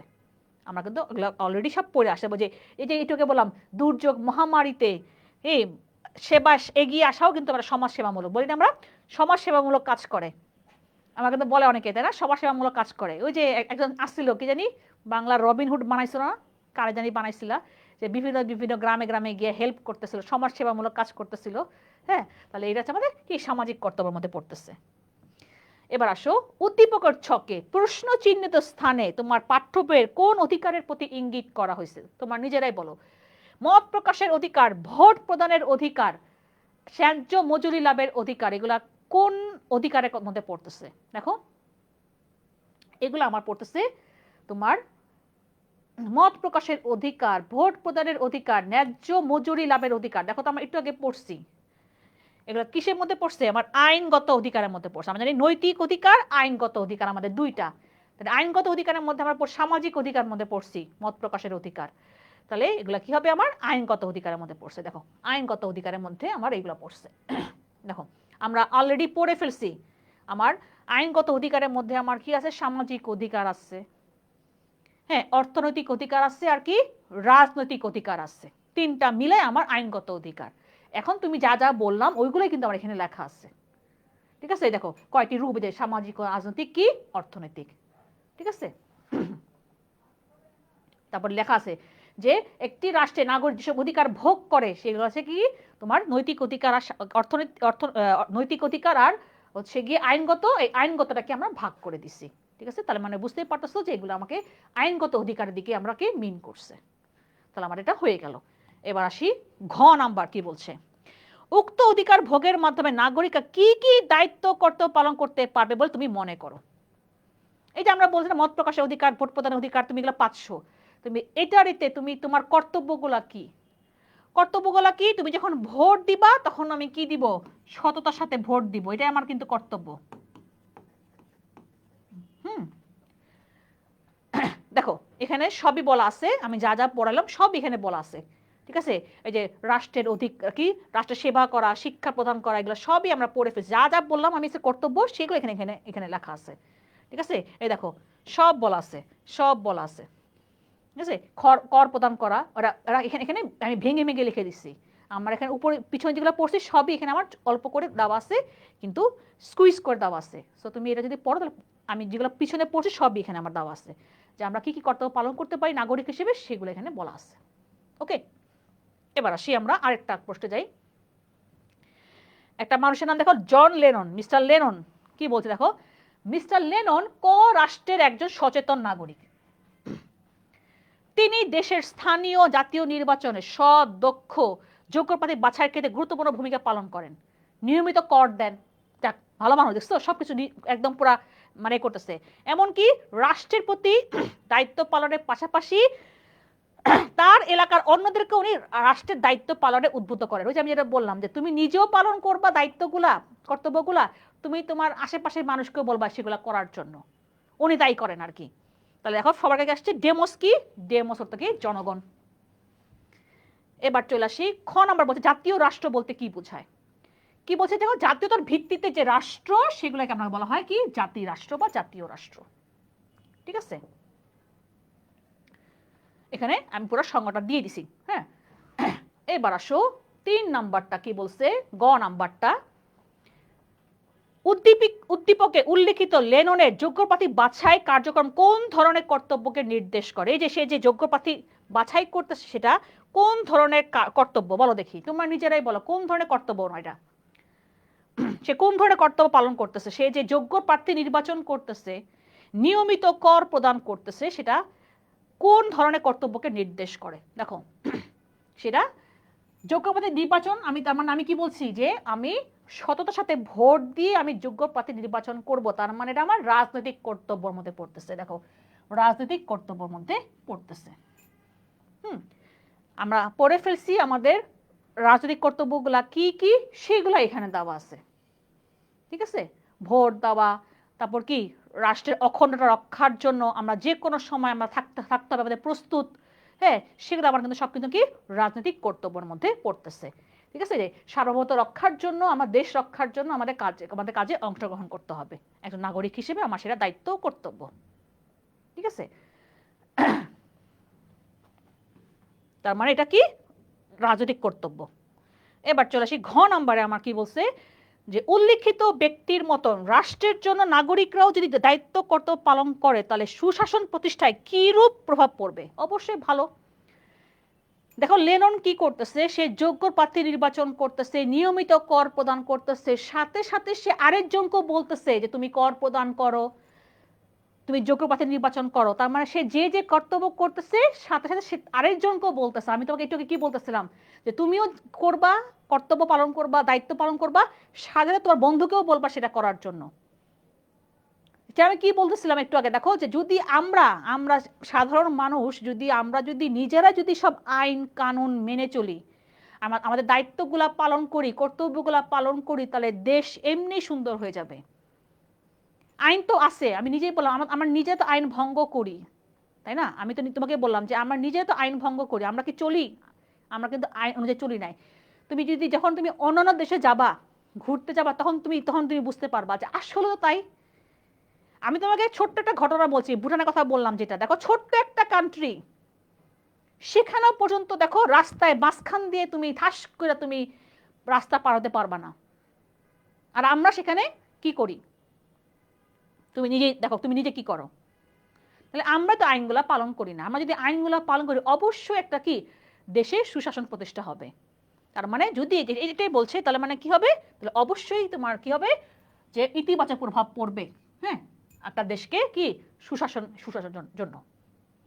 তাহলে এখানে বলা হচ্ছে, দেখো যে অনেক কিছু কথা বলছি আমি, যেগুলো আমি এতক্ষণ ধরে যা বলছি সেগুলো এখানে হচ্ছে গিয়ে লেখা আছে, ঠিক আছে। তার মানে আমি এটাই বললাম যে তুমি নিজে দায়িত্ব বা কর্তব্য পালন করবা, সাথে সাথে তুমি অন্য নাগরিককেও বলবা সেই দায়িত্ব কর্তব্যগুলো পালন করার জন্য। তাহলে অবশ্যই দেশে কি আসবে, সুশাসন প্রতিষ্ঠা হবে।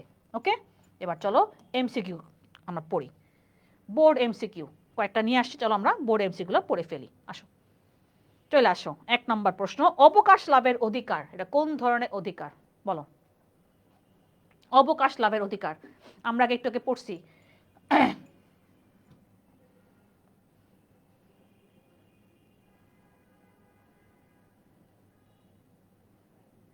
বাংলাদেশের রাস্তায় ডাস্টবিন খুঁজে পাওয়া যায় না। এই দেখো আরেকটা জিনিস, ওর ঠিকই বলছে নুরায়া তাবাসসুম, তুমি ঠিকই বলছো। ওই যে হিরোইন চিরা কি করে, ডাস্টবিনগুলো ভাঙ্গা খুলে বিক্রি করে দিয়ে যায়। এইটাই বললাম যে আমরাই তো খারাপ, ঠিক আছে। ও তো একটা দেশের নাগরিক, তাই না? ডাস্টবিন যে দেখবা সুন্দর, আগে কিন্তু তোমার মানে বিভিন্ন জায়গায় কিন্তু ডাস্টবিন দেওয়া ছিল, কি করছে ভাইঙ্গা চুইরা নিয়ে নাই, দুদিন পরে নাই, ওই ডাস্টবিন নাই, কি লয়ে গেছে কোনো হিরোইনচি বিক্রি বিক্রি করে ফেলছে। তাহলে আমরাই তো খারাপ। আচ্ছা, কি বলছে অবকাশ লাভের অধিকার কোন ধরনের অধিকার, যে বলছিলাম যে দেখো আমাদের কি বলে আমরা চাকরি করতেছি, আমরা ন্যায্য হচ্ছে গিয়ে মজুরি পাচ্ছি, এখন আমরা খালি কাজ তো করলে হবে না, আমাদের কি থাকতে হবে, অবকাশ থাকতে হবে। এবং অবকাশের জন্য আমাদের সরকার অনেক কিছু করে দিছে, তার মানে কাজ করছে টাকা খরচ করে, তার মানে কি অর্থনৈতিক অধিকার। গুড, সবাই ডি অ্যান্সার করছো। এবার কোনটি নাগরিকের রাজনৈতিক অধিকার, এটা তো পারা উচিত, এতক্ষণ ধরে চিলে চিলে বলছি। হ্যাঁ, কোনটি নাগরিকের রাজনৈতিক অধিকার? দেখি এটা তো যদি ভুল করো মাইট দেবো কিন্তু।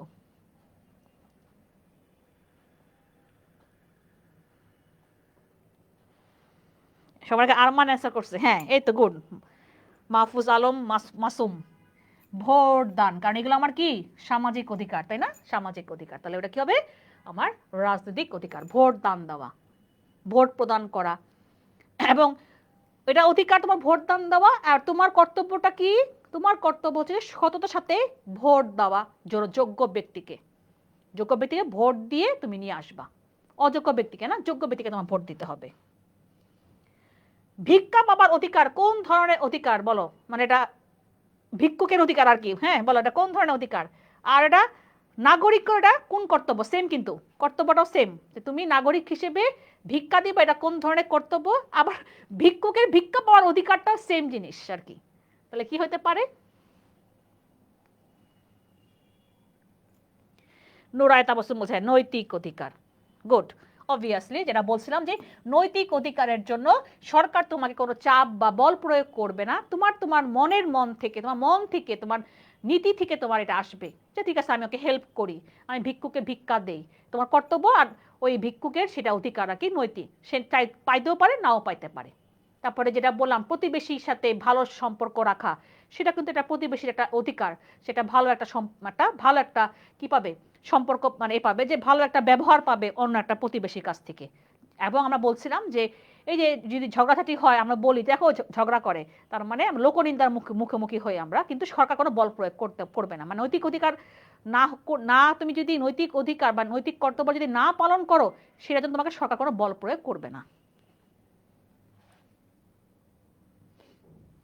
এবার আসো, অর্থনৈতিক কর্তব্য হচ্ছে 1 নাম্বার ভূমির খাজনা প্রদান, একটু কিন্তু আমি লিখে দিছি, যারা যারা ক্লাস করছো ঠিক মতন, আয়কর প্রদান সবই আমি লিখছি। জমির রেজিস্ট্রেশন ফি প্রদান, এটা বলি নাই। যেমন তুমি যদি এখন কোনো জমি কেনো কারো কাছ থেকে, তুমি দেখো তোমার বাবাকে জিজ্ঞেস করো যে বাবা তুমি যে জমিটা কিনছো, তুমি কি এই ফিটা দিছো, রেজিস্ট্রেশন ফি? হ্যাঁ, এই ফি না দিলে তোমার কখনো তোমার নামে জমিটা কি রেজিস্ট্রেশন হবে না।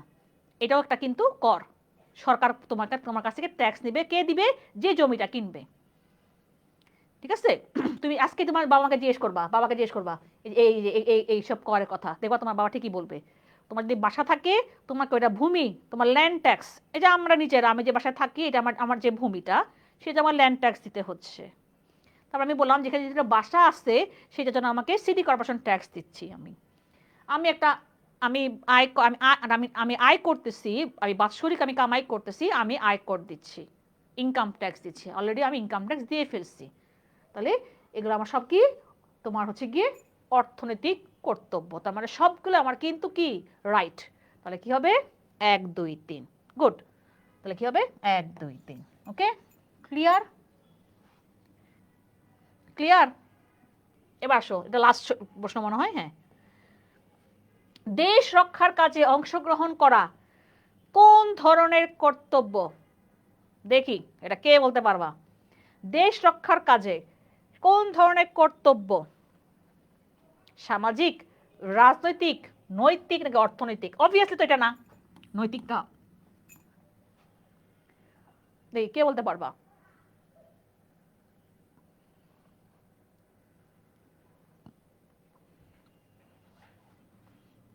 হ্যাঁ, কি হবে? রাজনৈতিক কর্তব্য, তাই না? আমরা বলছিলাম যে রাষ্ট্রের প্রতি আনুগত্য প্রকাশ, তারপরে হচ্ছে ভোট দেওয়া, তারপর দেশ রক্ষার কাজে আমার এগুলো সব কিন্তু আমার কিন্তু রাজনৈতিক কর্তব্যের মধ্যে পড়তেছে।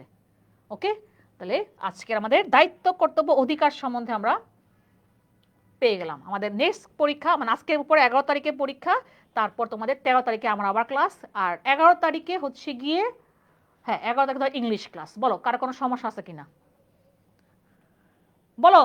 আমার যারা স্টুডেন্ট আছে এখানে, আরমান আছে, নুরাইয়া আছে, লাবিবা আছে, মাহফুজ, তোমার কর্তব্য কি আমার প্রতি, আর আমার অধিকার কি? বলো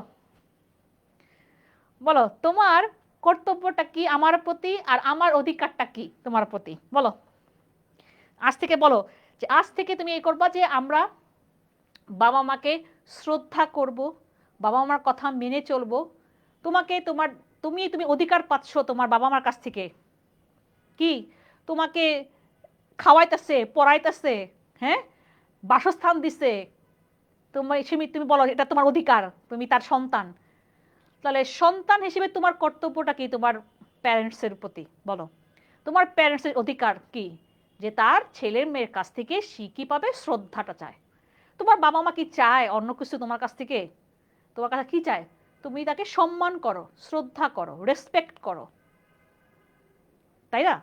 বড় হলে বা বার্ধক্যের সময় তাকে দেখবে। অবভিয়াসলি তোমাকে বড় করে নাই, তোমাকে বড় করে নাই, এই যে তুমি 18-20 বছর হয়ে গেছে, তোমাকে বড় করে নাই। তোমাকে কি বড় করছে কি আরেকজন মানুষ? তোমাকে কে বড় করছে এই ছোটকাল থেকে, যে একদম জিরো, হ্যাঁ, জিরো দিন থেকে যদি বলি, শূন্য একদিন থেকে এখন পর্যন্ত তোমাকে দেখভাল করছে কে? বাইরের মানুষ, তোমার বাবা মা। তাহলে সে তার অধিকার, সে তুমি অধিকার হিসেবে এগুলো পাইছো, তাহলে তারও তো একটা অধিকার থাকে তোমার কাছ থেকে কি পাওয়া? সম্মান পাওয়া, বা বার্ধক্যের সময় যেন সে সাপোর্টটা পায় তার ছেলে মেয়ের কাছ থেকে। ঠিক আছে, নৈতিক অধিকারের কথা বলতেছেন, আমি বলতেছি তোমার কি, যে আমার আমি আমার অধিকার হচ্ছে কি তোমার কাছ থেকে কি পাওয়া? শ্রদ্ধা পাওয়া, সেটা আমি তোমাকে জিজ্ঞেস করছি। আর তোমার কর্তব্য তুমি আমাকে শ্রদ্ধা করবা, সেটা আমি তোমাকে জিজ্ঞেস করছি। অধিকার ও কর্তব্য একে অন্যের পরিপূরক। সেভাবেও বাবা মার কাছেও তাই, যে বাবা তোমার অধিকার পাইছো, তুমি, তোমাকে বড় করতেছে, তোমাকে খাওয়াচ্ছে, তোমাকে পড়াচ্ছে, তোমাকে বাসস্থান দিচ্ছে, তাহলে সেখান থেকে তুমি অধিকারটা পাইছো, কারণ প্যারেন্টস হিসেবে তারা সে তার কর্তব্য পালন করতেছে। আর তোমার কর্তব্য, যেটা তোমার প্যারেন্টসের অধিকার, শ্রদ্ধা লাভের অধিকার। ঠিক আছে,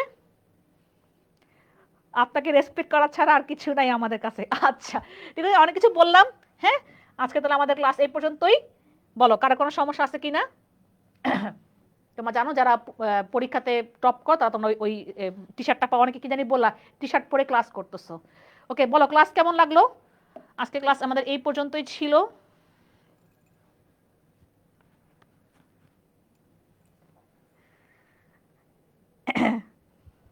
এই জন্য বললাম যে তুমি একজনকে সম্মান করবা, তুমিও দেখবা যে একটা সময় সম্মানটা ফিরে পাবা। তুমি অসম্মান করবা, তুমি অসম্মানটাই ফিরে পাবা।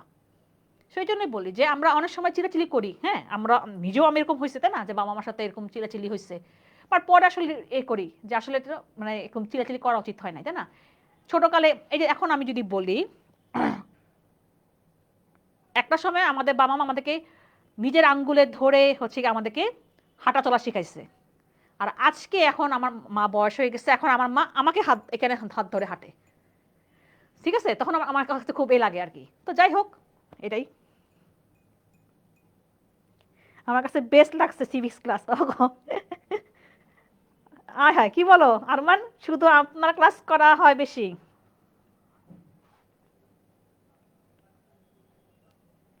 ওকে, ঠিক আছে, তাহলে আমরা ইনশাল্লাহ আবার চলে আসবো। আমার মনে হয় 13 তারিখে ক্লাস আবার। হ্যাঁ, ইনশাল্লাহ আমরা আবার 13 তারিখে চলে আসবো ঠিক একই টাইমে। আর তোমাদের 11 তারিখে 12 তারিখে ইংলিশ ক্লাস তোমাদের মানিক ভাইয়া নিবে। তোমরা অলরেডি মানিক ভাই ক্লাস করছো, তাহলে 11 12 তারিখ ইংলিশ ক্লাস, আর আমার 13 তারিখ ক্লাস। ওকে, ঠিক আছে, তোমরা একটু স্টুডেন্ট তোমাদের তোমাদের বন্ধু বান্ধবকে বলো ক্লাসগুলো করতে, যারা তোমার আর্টস স্টুডেন্ট। হ্যাঁ, তোমরা বলো ক্লাসগুলো, কারণ আমাদের আজকে অনেক কম ক্লাস করছো। আমরা আমরা চাই যে তোমরা আরো স্টুডেন্ট তোমাকে বলো যে ক্লাসগুলো করতে, কিন্তু ফ্রি ক্লাস করতেই পারে, তাই না? আর আমাদের ইনশাল্লাহ 14 তারিখ একটা বিগ অ্যানাউন্সমেন্ট আছে, 14ই জানুয়ারিতে। হ্যাঁ, সেই বিগ অ্যানাউন্সমেন্টটা তোমরা অবশ্যই থাকবা 14 জানুয়ারিতে আমাদের এই পেজ থেকে হবে। হ্যাঁ, কি হবে সেটা আমরা রিভিল করব আমরা 14 তারিখে, ঠিক আছে? ওকে, অবশ্যই তোমাদের জন্য অবশ্যই সবার জন্য দোয়া আছে, যাদের নাকি টেস্ট পরীক্ষা চলতেছে তারা ভালো মতো পরীক্ষাগুলো দাও। হ্যাঁ, টেস্টে অ্যালাউ না হলে তো আবার পরীক্ষা দিতে পারবা না, তো এটা একটা ব্যাপার আছে। তো ইনশাল্লাহ তাহলে আবারও দেখা হবে আমার সাথে, তোমাদের সাথে 13 তারিখে। ওকে, তাহলে এই পর্যন্ত, আজকে পর্যন্তই। আল্লাহ হাফেজ, টাটা। আর আমি দিয়ে দিব, ফাইলটা দিয়ে দিব।